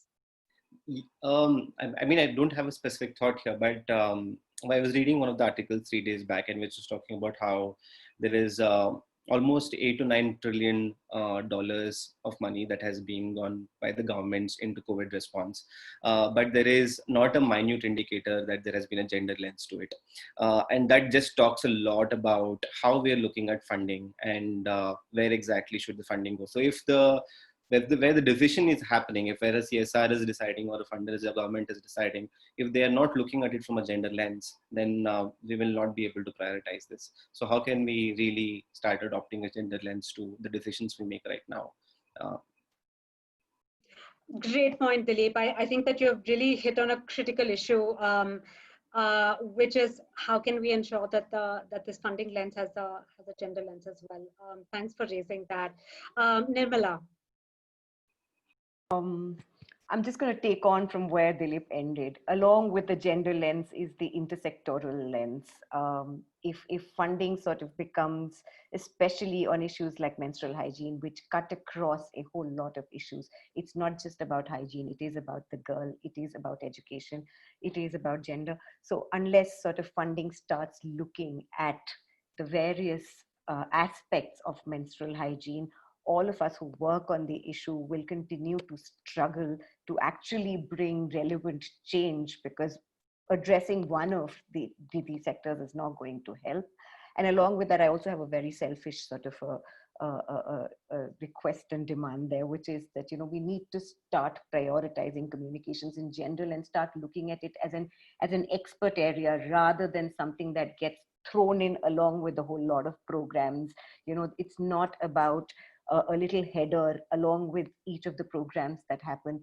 Everyone who works on any issue needs to have a communication strategy if we want communication to have any results on ground. Thank you, Nirmala. I think that, I mean, we've spent too much time in saying that, you know, we simply have a budget line item of IEC and allocate this tiny amount of money to it.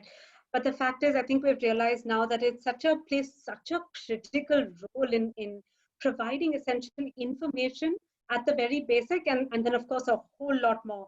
So a very critical point, I think, for all of us in the audience and on the panel, which is how do we resource communication as a critical component of the work that we're doing. And of course, thank you for bringing up the intersectoral lens as well. Lara, your thoughts on donors and your ask for them. So I think Tata Trust primarily is a donor organization in itself, but in the last 5 years, we've shifted our gear more towards direct implementation, which is how this MHM program has come into being. So I think if I look at it from the donor perspective, there would be two things. One would definitely be actual data, I mean, evidence-based decisions, etc. And I think innovation is another big thing which donors are looking at kind of pushing forward, etc.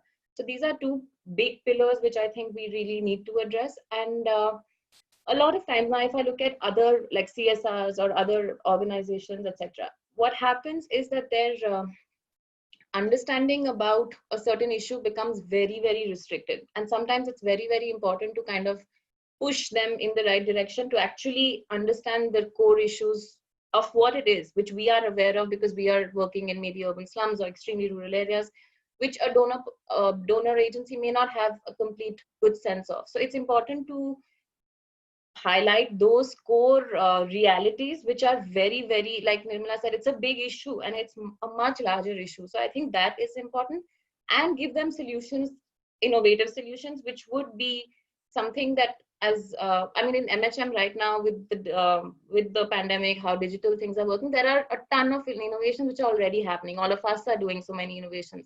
So we need to pitch that. And of course, the points which Nirmala and Dilip mentioned, I completely agree with. The gender perspective has become very, very important in addition to all of this, as well as the intersectoral. So I think that's what I think about it.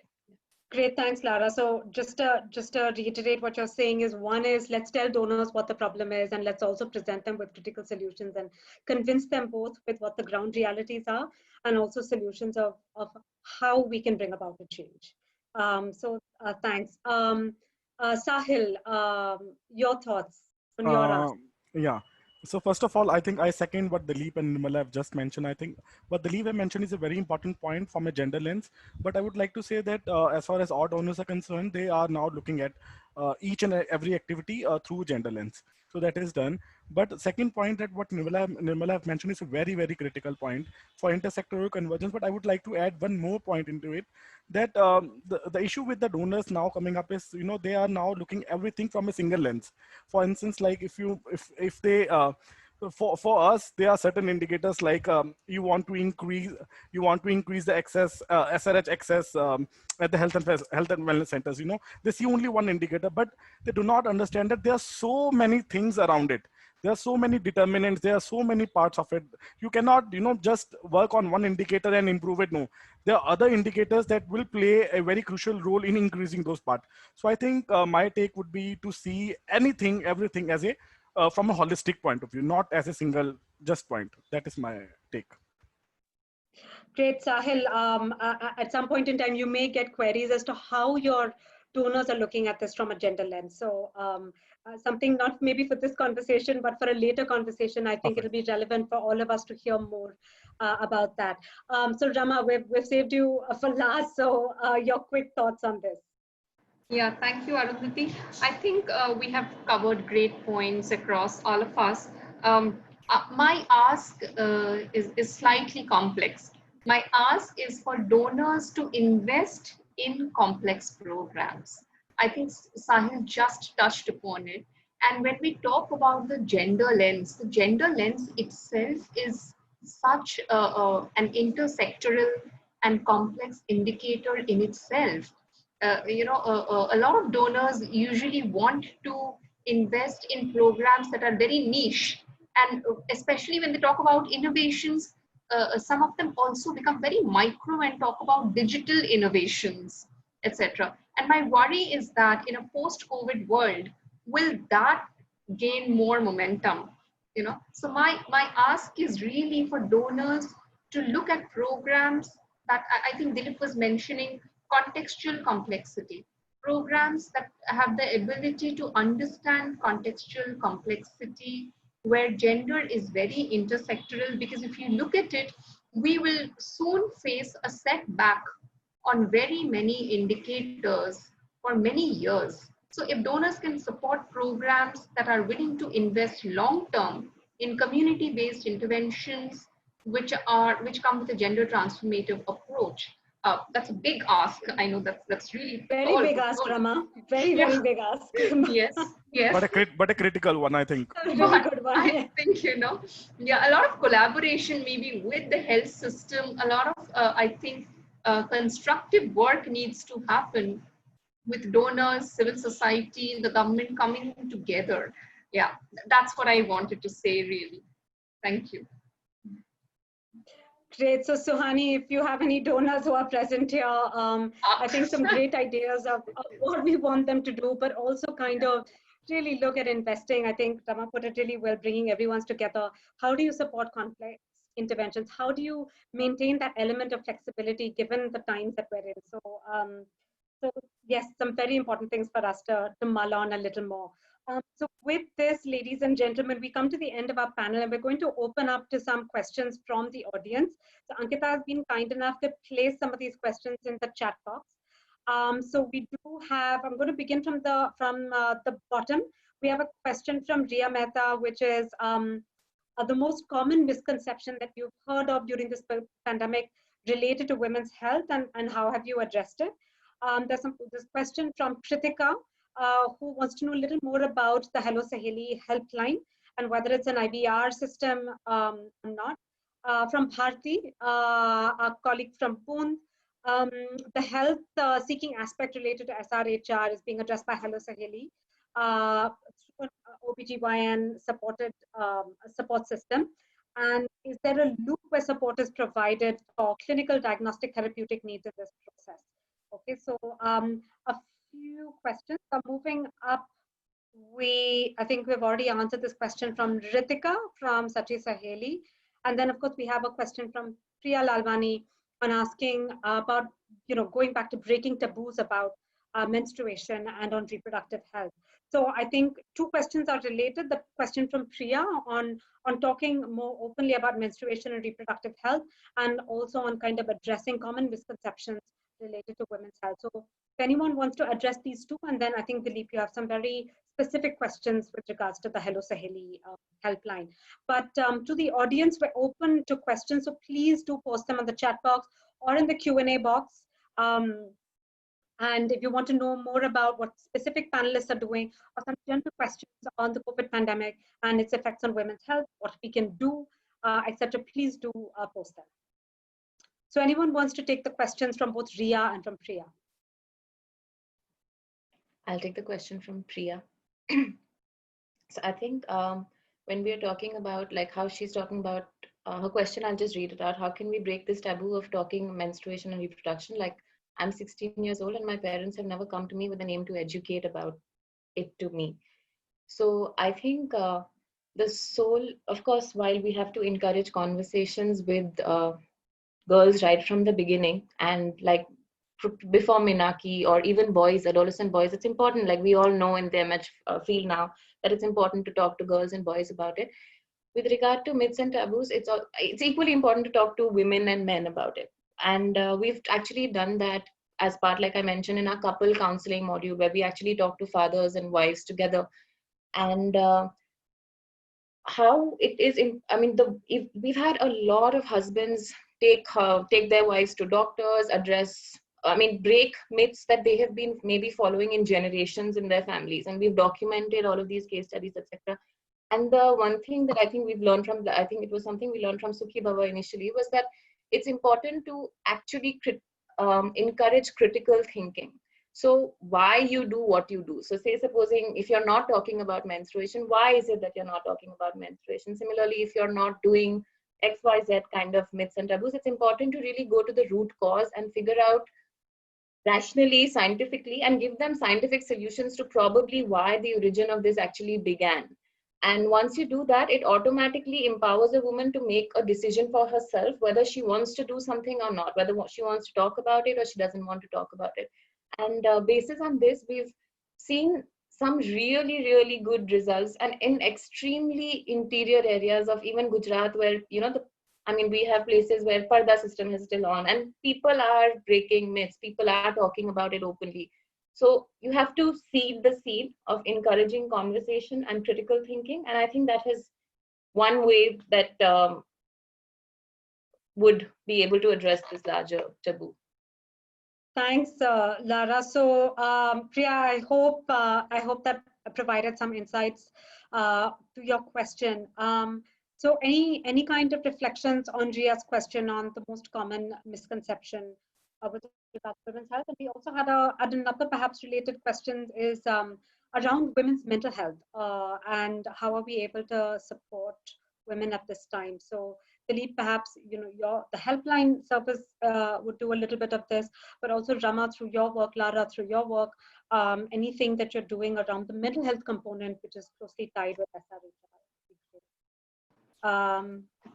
Yes, and Nirmala, I think you have your hand raised as well. I just wanted to go back to Priya and just say that, we in the sector have always said that the conversations between the mother and the family about menstruation becomes very, very important, because that is usually the first source of information for most girls when they start menstruating. But in your case, since you're here on FB, since you're attending a seminar like this, I would even suggest that why don't you initiate that conversation with your mother? Because you know what I mean, as a 16-year-old, I think you can sort of start bringing that change in the house, which is not there yet.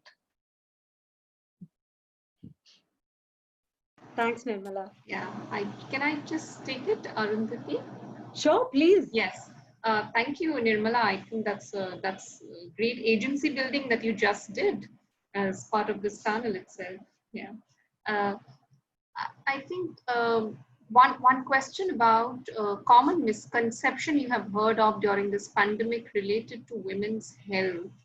There was a lot of a small instance. So we undertook a small study to understand what was happening at the quarantine facilities within Bombay.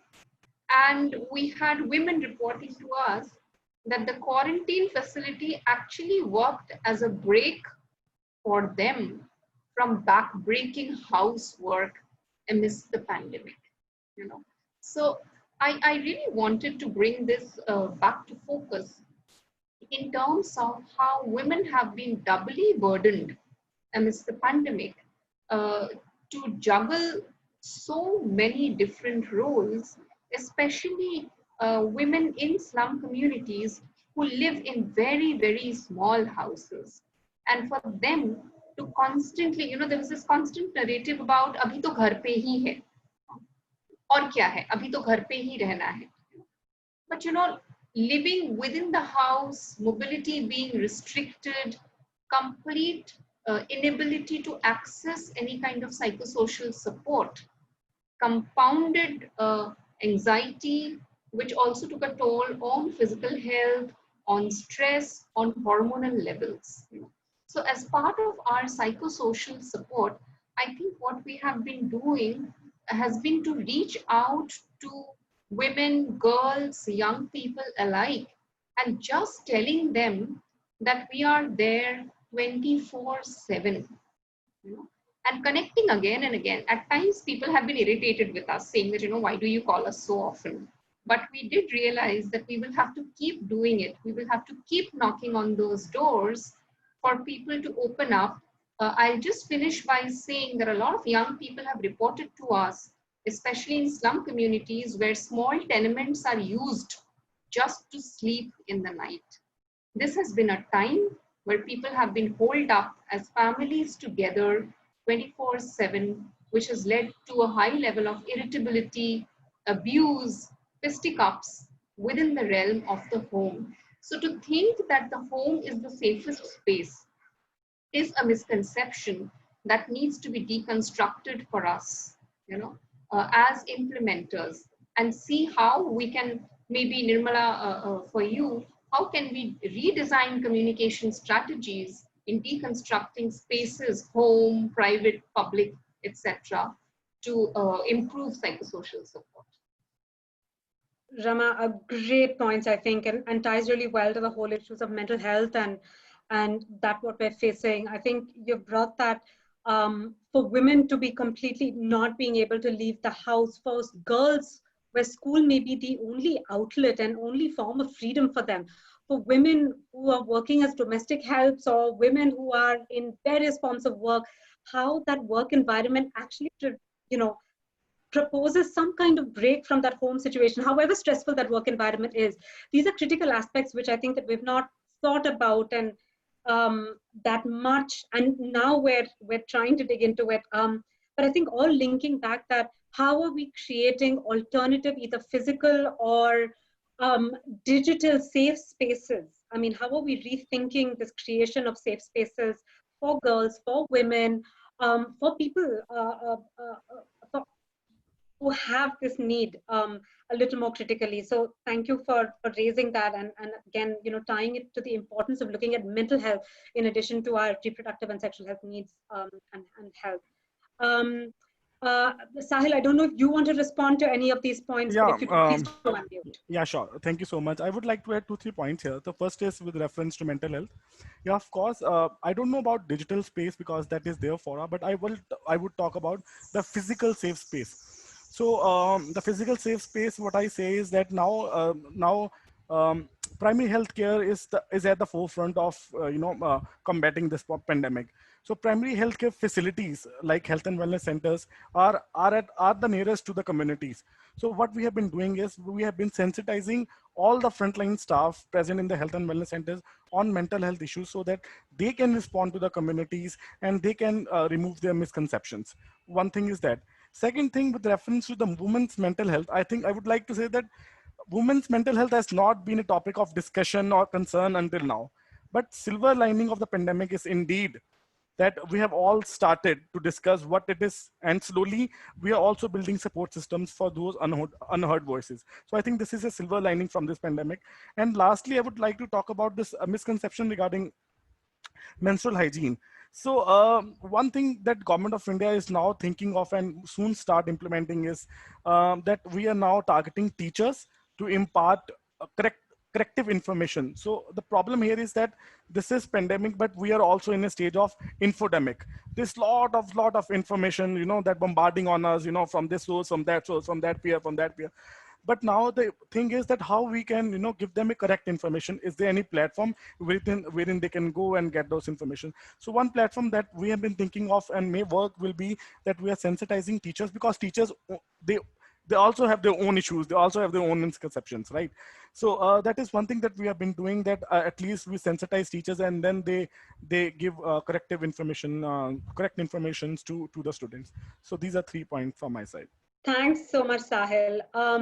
Dilip, you've got a bunch of questions from Hello Sahili. So if you want to quickly shed some light about the platform. Correct.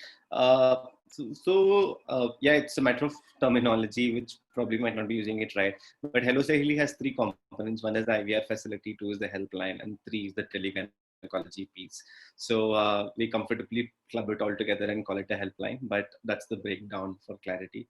With responding to Bharati's question, Hello Sahili is made accessible to people through partner organizations, like I mentioned earlier, right? So when we actually, for example, reach out, partner with this organization in rural Madhya Pradesh, we do an initial contextual resource mapping where, because we acknowledge that the distribution networks which were existing pre-COVID are not existing anymore with respect to sanitary pads availability or contraceptives availability or affordable healthcare availability. So the partner organization maps these resources to us and passes out to the helpline. So if a particular woman calls or if a gynecology consultation happens, then we're able to direct them to the accessible, affordable product availability or healthcare facility. So that's pretty much what we're doing right now. So we're not offering the entire diagnostic or therapeutic needs at this point of time, but that's something which we look forward to explore further. But that also takes me to the mental health piece as well. But we also acknowledge that a helpline like Hello Sahili has more potential. That if someone calls for with a domestic case, because women might not be able to segregate their needs and say that I can call this particular helpline for this, because we still get ration-based calls, right? So then collaborating with someone like SNEHA might be of a great collaboration. Say that, okay, like if we get a call on gender-based violence, then we're able to direct the call to them. If we get a call based on mental health issues, we're able to direct the call to someone else. So we are in the process of exploring these collaborations and making sure that we have them in place. I'm not sure if that answers all the questions. I think so, Dilip. So unfortunately, we've run out of time for this panel, but a really big round of applause and great thanks to all of you, to Dilip, to Sahil, to Rama, to Nirmala, and to Lara for joining us and for sharing your insights as well as your recommendations.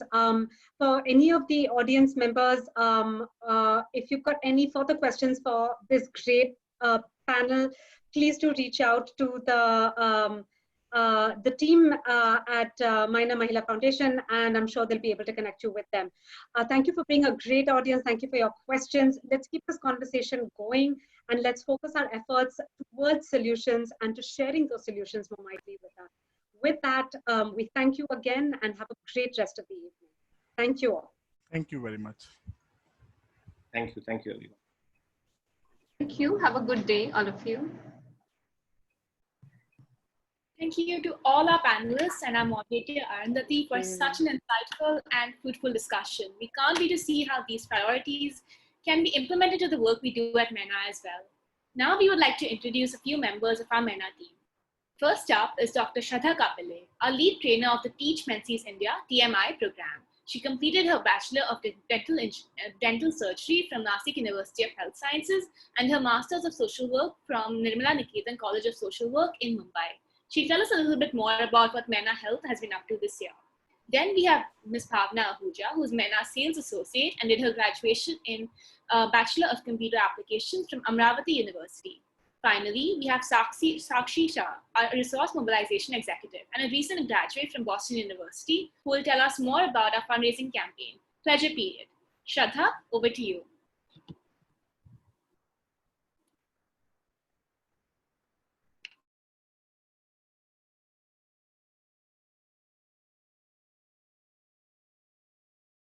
Shraddha, you're muted.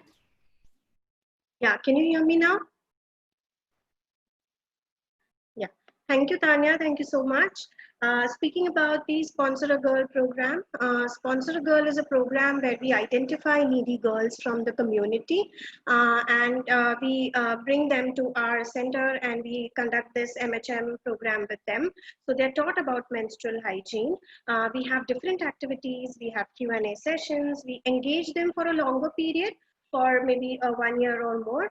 So when we engage them with us, we involve them in our other events like, Women's Day, Sports Day, Health Camp, life skill sessions like English speaking classes, or maybe self-defense. So yeah, this is about Sponsor a Girl program, and these Sponsor a Girl program beneficiaries, they then become our Myna leaders and help us run our future programs. Few of the best performing Myna leaders, they become Myna paid fellows. So and they then after Myna paid fellows, they become our future trainers. This is how we have our Sponsor a Girl program.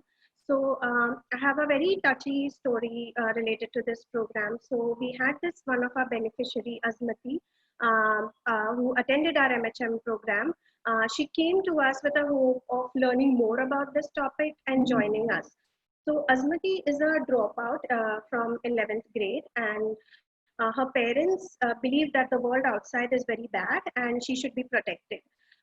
So she was allowed to come to Myna Mela Foundation only because it's a women organization.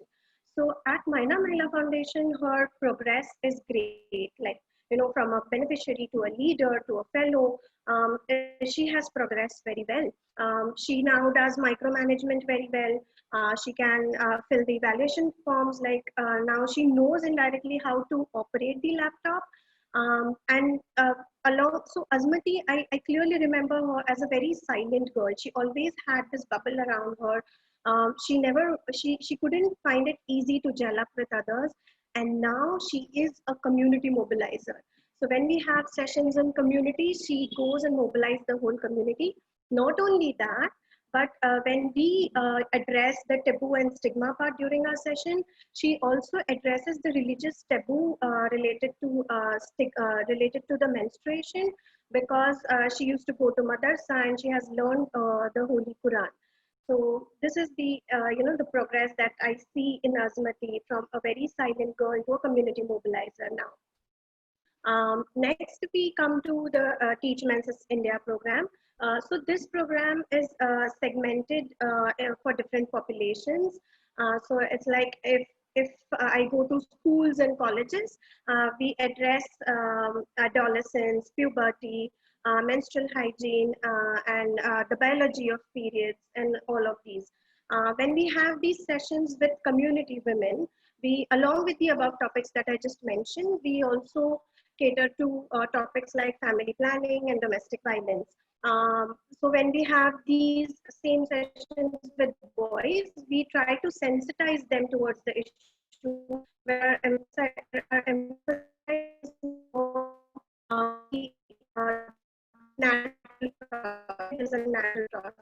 how they can help their mothers or sisters or any female related to in their life when it comes to periods.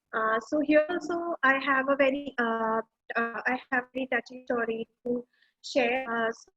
I had received a call long back during these sessions from a girl named Anju, and she said that, so grateful to Myna Mahila Foundation that you conducted this session. And I was like, okay, thank you so much. I am so grateful that you liked the session. She's like, no, I did not attend this session.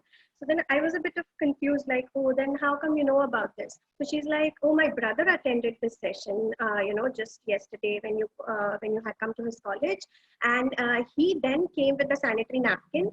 So we usually gave Myna pad packet during these TMI sessions to the participants. So we used to give it to boys as well, and I used to see to it that boys take it. So he went back to home and he gave this to his elder sister, and he told her that, now I know what this is, what it is used for. I know that it is a natural process, and I can totally relate all of this to the mood swing and the frequent illnesses that you have during months. And he said to his sister that please feel free to approach me for any kind of help during these periods. And she was so touched by this particular gesture from her brother that she called us up and she expressed her gratitude to us as well. And that's about Men's India program. So to speak about our overall reach out through these programs, We reached out to more than 4,000 girls on the girl program. We have reached out to more than like 1,000 participants, girls and boys through our Teach Menses India program. And yeah, we've distributed many pad packets, more than 80,000 to these two programs. That's that about Vision Camp at Myna Foundation. Now I would like to call upon Bhavna. Bhavna, over to you. Thank you, Shraddha. So during this pandemic, the temporary layoff and loss of jobs has led to deprioritization of sanitary napkins by the women in their household budgets. The use and access to menstrual hygiene products has decreased considerably. MENA, known for its work in the menstrual hygiene space in the community, received a lot of calls asking for sanitary napkins for free of cost or at subsidized rate. Keeping in mind the severe need of the hour, Myna Foundation is now launching a new pad, which will be high in quality and low at cost. This will ensure that regardless of the financial crisis, every woman will have access to this essential product. I've been so proud of us and the MENA team for being able to support so many more girls during this pandemic. We have distributed fourfold the number of pads month on month. It was these increased interaction with these girls that prompted us to launch a new pad, and get them a product of their own choice.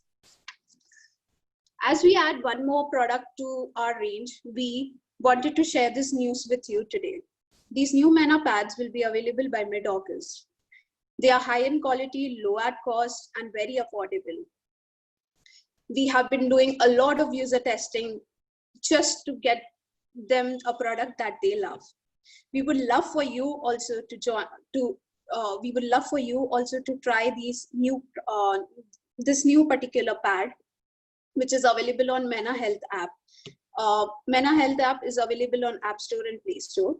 You can also choose to place an order with us through our Facebook and Instagram shop. Thank you for listening in. I now call upon Sakshi Shah, who's our Resource Mobilization Executive. Over to you, Sakshi. Thank you, Bhavna. So as part of our Myna Health initiative, we aim to improve access and shift behaviors for 2 million women and girls in the urban slum communities by 2025. So Pledge a Period is an initiative to raise funds to contribute towards supporting these 2 million menstruating women and girls in India. We aim to empower women to speak about the issues they are most afraid of speaking out aloud in the following ways. Firstly, improving menstrual hygiene. Secondly, employing women from low-income families. And lastly, building a women's network. The goal of this campaign over the next month is to raise funds to reach out to 12,500 girls in the urban slum communities. So, how will your contributions help reach these women? In just 200 rupees or about $3, you can help one woman or girl receive a hygiene kit which consists of sanitary pads, underwears, face masks, sanitizers, and disposal bags for each pad for a month. In addition, you can also help educate these girls about women's health virtually through the Myna Health application and through sensitization vehicles such as buses and vans that will be present across Mumbai. We will also reach out to girls and women through dispensers for easy access to health and hygiene materials such as sanitary pads, face masks, or other women's health-related products. This will minimize the shame of having to approach a chemist shopkeeper to buy any women's health-related products like sanitary pads. Any contributions from you can have a great impact on a girl's life. We are so excited to have officially launched Pledge a Period. This comes under our MENA Health umbrella and is one of the first steps that MENA is taking towards its vision for 2025. And we are so glad that all of you are here, even virtually, to witness it. You can donate to our fundraiser with the link that is currently in the comment section. With this wonderful Saturday coming to a close, at Myna Speaks 2020, we would now like to invite Mr. Rajiv Kumar, Director at the Myna Foundation, to give us his final thoughts and call to action. Mr. Rajiv Kumar is the Chief Customer Officer at Aprio Inc. And based out of London. Prior to his current role, he was the Global Head, Campus Hiring, Wipro Limited, responsible for hiring university graduates from countries all across the world.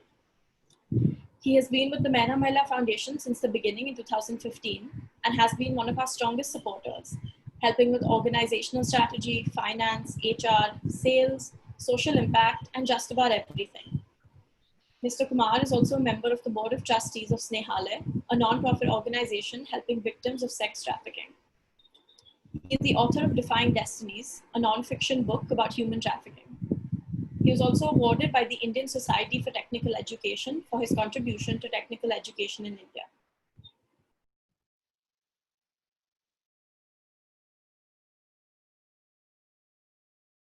Thank you, Prashad. Thank you. What an amazing day. I think just an amazing day. The topics that we discussed, the experiences that people shared, it's just so heartening to see that. I think 5 years of journey of Myna has been just amazing. And it would not have been possible without the support of all the stakeholders. I think Suhani, the founder of the organization, did talk about the 3 operating units that Myna is shaping into: Myna Health, Myna Employ, and Myna Research. I do see these 3 operating units becoming organizations in itself over the years to come. I think this morning when we heard Nicola, the CEO of Queen's Charitable Trust, I think the point she was driving is that women's health matter and women matter. And it is so true when you look at it in perspective. It's very sad to see that today how much of impact COVID has created on our social lives, on everyone's lives. It was very sad to see the numbers that Nicola brought out on the impact that Myna is creating. 10 million children may never return to school just because of the finances, and a large number of them will be girls. Something to think about. I think we do have an uphill task to take forward. When she talked about every 3 months of lockdown is going to add 15 million domestic violence cases, I think we need to think that as social, responsible contributors, what can we do to bring that down? And I think this group is working towards that. When I look at those 2 panel discussions, just 2 very interesting topics, very intriguing themes that has been identified by the team here on the ground. A big thanks to Tanya Mahajan for coordinating that, for being the panel moderator. I think Dr. Aparajita, Dr. Kirti, Dr. Zoya, some of the key takeaways for me from your panel has been collaboration. I would say when Dr. Zoya speaks, it almost looks like somebody is reciting an encyclopedia without missing a number, without missing a word. I think she walked through the entire SDG goals. And the point that she very, very articulately brought out was that how the different groups in the ministries need to come together and collaborate. And it is not about the center versus the state. It is about how they all come together. I think this group brought out some of those beautiful aspects where we need to think through how the gender goals can be achieved, right? Some of the organizations have had their goals and they are tracking towards it. The role of boys and role of men in this entire discussion of MHM, I think they play a very critical role, and recognizing that is very important. I think just the whole thought of being aware of a good touch and a bad touch was very well captured very articulately in one of the conversations. I think Kirti brought out some very interesting points about, the attitude of boys, attitude of men have to change if we really need to work towards our destination, the goals that we are trying to. Should teachers be asked to go for some kind of a training? Should they be mandatorily asked? Very interesting points brought out in that panel. I think the whole thought that providers have to play a very important role is very, very intriguing. I wish we had more time because I could see questions ringing in and the topics just being more and more elaborated. But the key message is that we have a lot of work to do in the next 5 years for the agenda that Myna has put. The second panel, which I was tracking the numbers, almost 1,800 people on the Facebook trying to follow this discussion. Just an amazing journey for this Myna Speaks, third edition of Myna Speaks. Last year, we did it in a very nice hotel. We could not accommodate more than 300, 400 people. This is what calamities bring into opportunities. When the team was thinking about what to do about this event, we never thought that this could span across continents. Swahani is sitting in America, I'm sitting in London, Vinay is sitting in Germany, and the teams in India, in different states, different places. This is the power of technology. And I think it was very well discussed in the second panel. Great work done by Arundati. She always does a fabulous job in moderating these shows and these talks. Amazing work. I think Rama, Sahil, Dilip, Lara, Nirmala, can't express more thanks to you for just bringing up such a coherence in your thoughts and in the topics that you talked about. Such heartening to see Tata Trust working in 8 states and how these organizations have recalibrated themselves, how they have responded to the change that they need to adopt because the times have changed. Bringing out as a donor, innovation being expected by donors. It was a very, very forceful thought. And I think we all as organizations, NGOs, we need to think through what innovations are we talking about. And so, Dilip's whole tele-gynecologists, right? The whole virtual intervention. It was so amazing that how all these things are being weaved together to bring out, and then just looking back and seeing that, are we losing the momentum? Because there's a lot of work that NGOs have done in past 10 years. And is this resulting into losing the momentum because we have now changed the course, because we have now changed the speed and pace of work? So you need to have eyes on both the phenomena, creating scalable platforms. The whole discussion around communication, I think Nirmala brought out some very interesting points on information deluge. On one hand, we're talking about GDPR in Europe, and here we're talking about data privacy. Is there an issue that we should be really worried about? Are we looking ahead enough, or are we all just too much operational? Are we all just too much tactical? I think the whole concept of insights versus contents, right? I think those are the things that are some of my key takeaways from this beautiful and very, very insightful panel discussion, right? I mean, just Sahil's, points on advocacy, strengthening healthcare system, data for predictive analysis, just amazing points which we need to think through in our ways of working, right? I mean, say, Dr. Rama's observation about, how things have changed. What is in it for me has changed to what is it for the world. I think that is a significant change that we are talking about. Overall, I would say a very, very thought-provoking, very insightful panel discussions.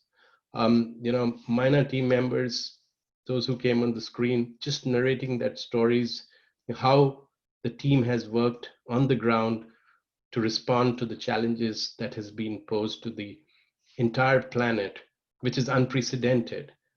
And the response is also unprecedented. I do see that in the 20th century, in the early part of 20th century, the public health system was right in the middle and center, and a lot of work had happened. And that's how the world got rid of so many diseases like cholera, tuberculosis, measles, smallpox. And then in the later part of the 20th century, it had lost steam. But it's nice to see that again, public health is coming into focus. And in the coming decades, a lot is going to happen in this field. I really feel that the momentum that Suhani and this team has put together, and I feel proud to be part of this team, being on the board of directors. I really feel that the momentum that has been created, the energy, the enthusiasm that this team brings is really going to create a lot of impact. It is really going to be my Myna, Hamara Myna, your Myna, Aapka Myna. So congratulations to all of you, and a big thanks to everyone who has contributed in making this successful. Over to you. Thank you very much. Thank you so much, Mr. Kumar, for your insightful closing note and for always being by our side. I would like to now invite our founder and CEO, Suhani Jalota, to give the vote of thanks before we open up the floor to questions to the Myna team. Thank you, Tanya, and thank you, Prasha, for being such wonderful hosts for the day. We love your energy, passion, and enthusiasm, and have really appreciated it since the two of you joined us a few years ago. We are incredibly thankful for everything that you do here and look forward to creating more magic together. And thank you, everybody, for tuning in today and spending your Saturday with us. To all of the participants around the world that have tuned in for the entire conference or even just a part of it. This was a really interesting and engaging conversation, or a set of conversations. We thank all the panelists and speakers for sharing your knowledge and helping us learn more about the 100-meter mark in the women's health agenda.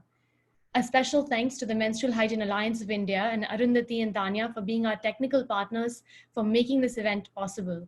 And to the Queen Commonwealth Trust and Nicola Brentnall for always having our back. Thanks to Youth Ki Awaaz for helping spread our word, and to TEDx Gateway for your tech support, without which this event would not have been possible. I would also like to thank Mr. Rajiv Kumar, one of my biggest mentors and supporters. With him, Myna does so much better. Thank you also to my mom, dad, Nani, everyone in my family who has really stood by me and the Myna team. At the time we started in 2015, we were also fortunate to have had the support of Dr. Jokin Arpatam, someone who has really shaped the way I think about empowering women. He passed away, unfortunately, in 2018, but left his legacy and vision for us to continue charting on. We are all really grateful for the support that we have from Ms. Meera Ramani and Ms. Malti Ambre, two community leaders who have been supporting us from the very beginning as well. And since then, our amazing Archana Ambre, Archana Jadhav, Vaishnavi Yadav, who are managing our production and field team members for their incredible work. Sapna, Mariam, Kajal, Rashida, Mumtaz, Uzma, Hasina, Aisha, Nurja, Aarti, Shobha aunties, and all of the aunties in our production team and our team members who are also watching the conference here today. Of course, all of this was led by our superstar members of the Myna Mahila team who are shaping the future of the organization. Shraddha, Anjali, Vinay, Bhavna, Sakshi, Anika, Iman, Shagun, Ankur, Tanvi, and of course, Prasha and Tanya.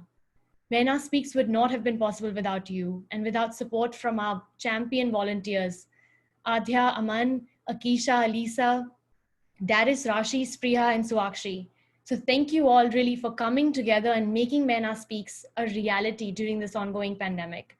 It's been a tough year for everyone, and we considered a few times whether we should go on with this event, but realized it was probably even more important now than ever to talk about women's health. So we're glad that we did. And now I would like to invite our Myna team to all come on screen for some parting words and for the audience to ask us any questions. I think the team can now probably show their videos again. Thank you all for tuning in to the entire conference or even to just parts of it. Hope you learned what you had hoped for and more. And remember, women's health matters because women matter. Thank you.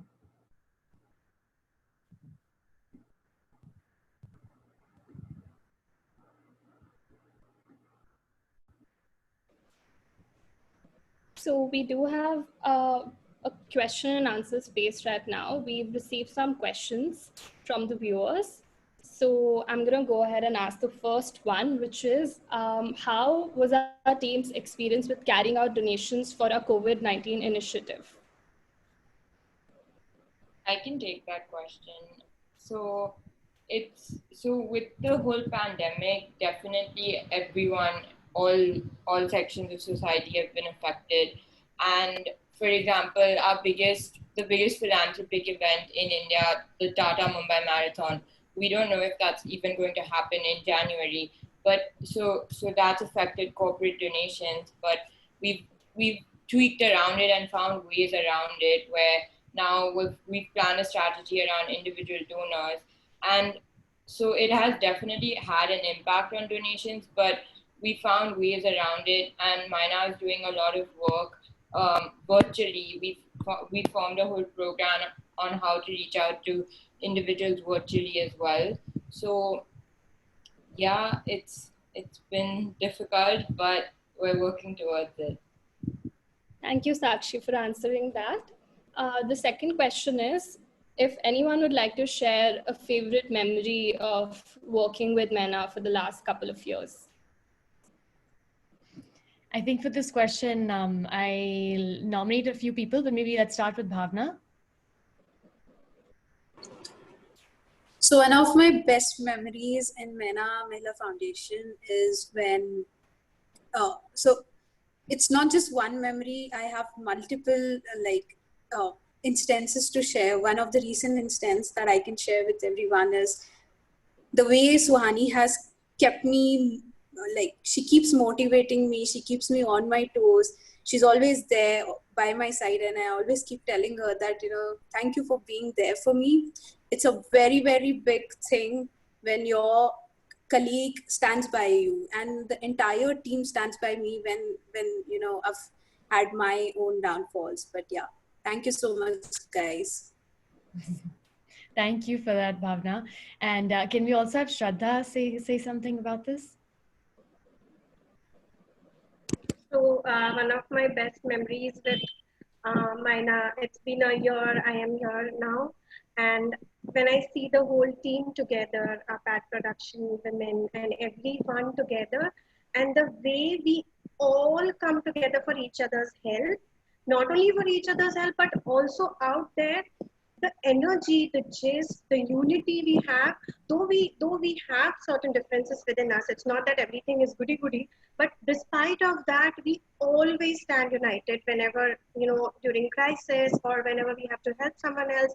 You should just see the energy the whole team has when it comes to this. So a big thanks to first, it's really touchy when I see the PAT production unit, and it's like, oh my God, these are like the true heroes of, these are the true Mynas of Myna, you can say. Yeah, I just love that. I have to agree. I think that's definitely been the positive for me as well. Seeing them do this, we never asked for this conference to be also held in our office, but this is something that they decided कि नहीं हम लोगों को भी करना है, तो वो अपना conference खुद से कर रहे हैं office में, and यहाँ पर भी, I mean, it's happening for us as well. So it's really nice to see both of this happening parallelly. I think maybe we'll have one more person share their experiences if anyone wants to just volunteer, and then Anika can go on to the next question. If anyone wants to share something positive. Maybe Gudda can share. Yeah. Gudda?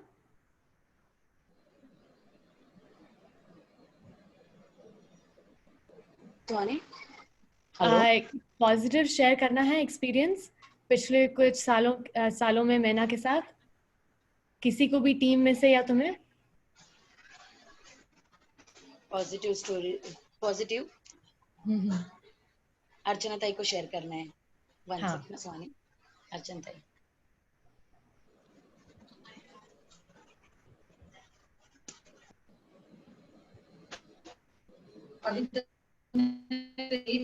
तो मेरे colleague है, तो वो हो गए, तो उनको admit किया है, पीएमजी में क्वारंटाइन किया उनको. तो उनके 2 दिन बाद उनके मम्मी पापा ज्यादा एजड है, तो उनको भी टेस्ट के लिए बुलाया था, पर वो उनके साथ कोई नहीं था, तो मैं उनके साथ गई थी उनको एडमिट करने के लिए. तो उन दोनों को, अंकल को और आंटी को मैंने गुजरात के शताब्दी में एडमिट किया है. जो सर थे वो उनको तो डिस्चार्ज मिल गया कर, पर वो जो अंकल और आंटी है, आंटी को कल डिस्चार्ज मिलेगा, पर जो अंकल है उनकी तबीयत थोड़ी खराब थी, और अभी वो नॉर्मल है। तो ये मेरे लिए एक बहुत बड़ी बात है कि वो मेरे लिए बहुत बड़ी बात है कि वो तीनों की तबीयत सही है और तीनों भी अपने घर पे कल तक आ जाएंगे। ठीक है, thank you so much Arshandi. Anika? Yeah, so the next question is from Shruti Bajpai. The question is how we are carrying out the donation process while maintaining safety, which includes the ration kits and everything that comes under our COVID initiative. तो इसके लिए I'll again go back to Gudda. Actually question आया है हमारे पास कि अभी Covid के समय हम लोग जब ये रिलीफ का ये काम कर रहे हैं जिसमें हम लोग सबको घर घर जाकर के खाना दे रहे हैं और राशन दे रहे हैं, तो इससे हम लोग सेफ्टी भी कैसे मेंटेन कर रहे हैं साथ में? यस, एक्चुअली हम लोग मास्क भी पहन के जाते हैं एंड ग्लव्स भी हमारे साथ रहते हैं और वो फेस कैप रहता है।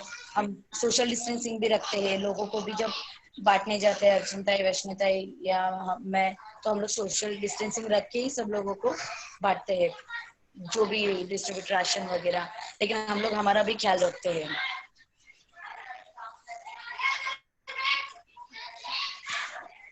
Thank you. Thank you. Thank you. Thank you, Buddha. The next question is about how our team has been working, how our team's experience has been with, switching to work from home ever since we made the switch in March. I think, can we have maybe Shraddha to talk about this?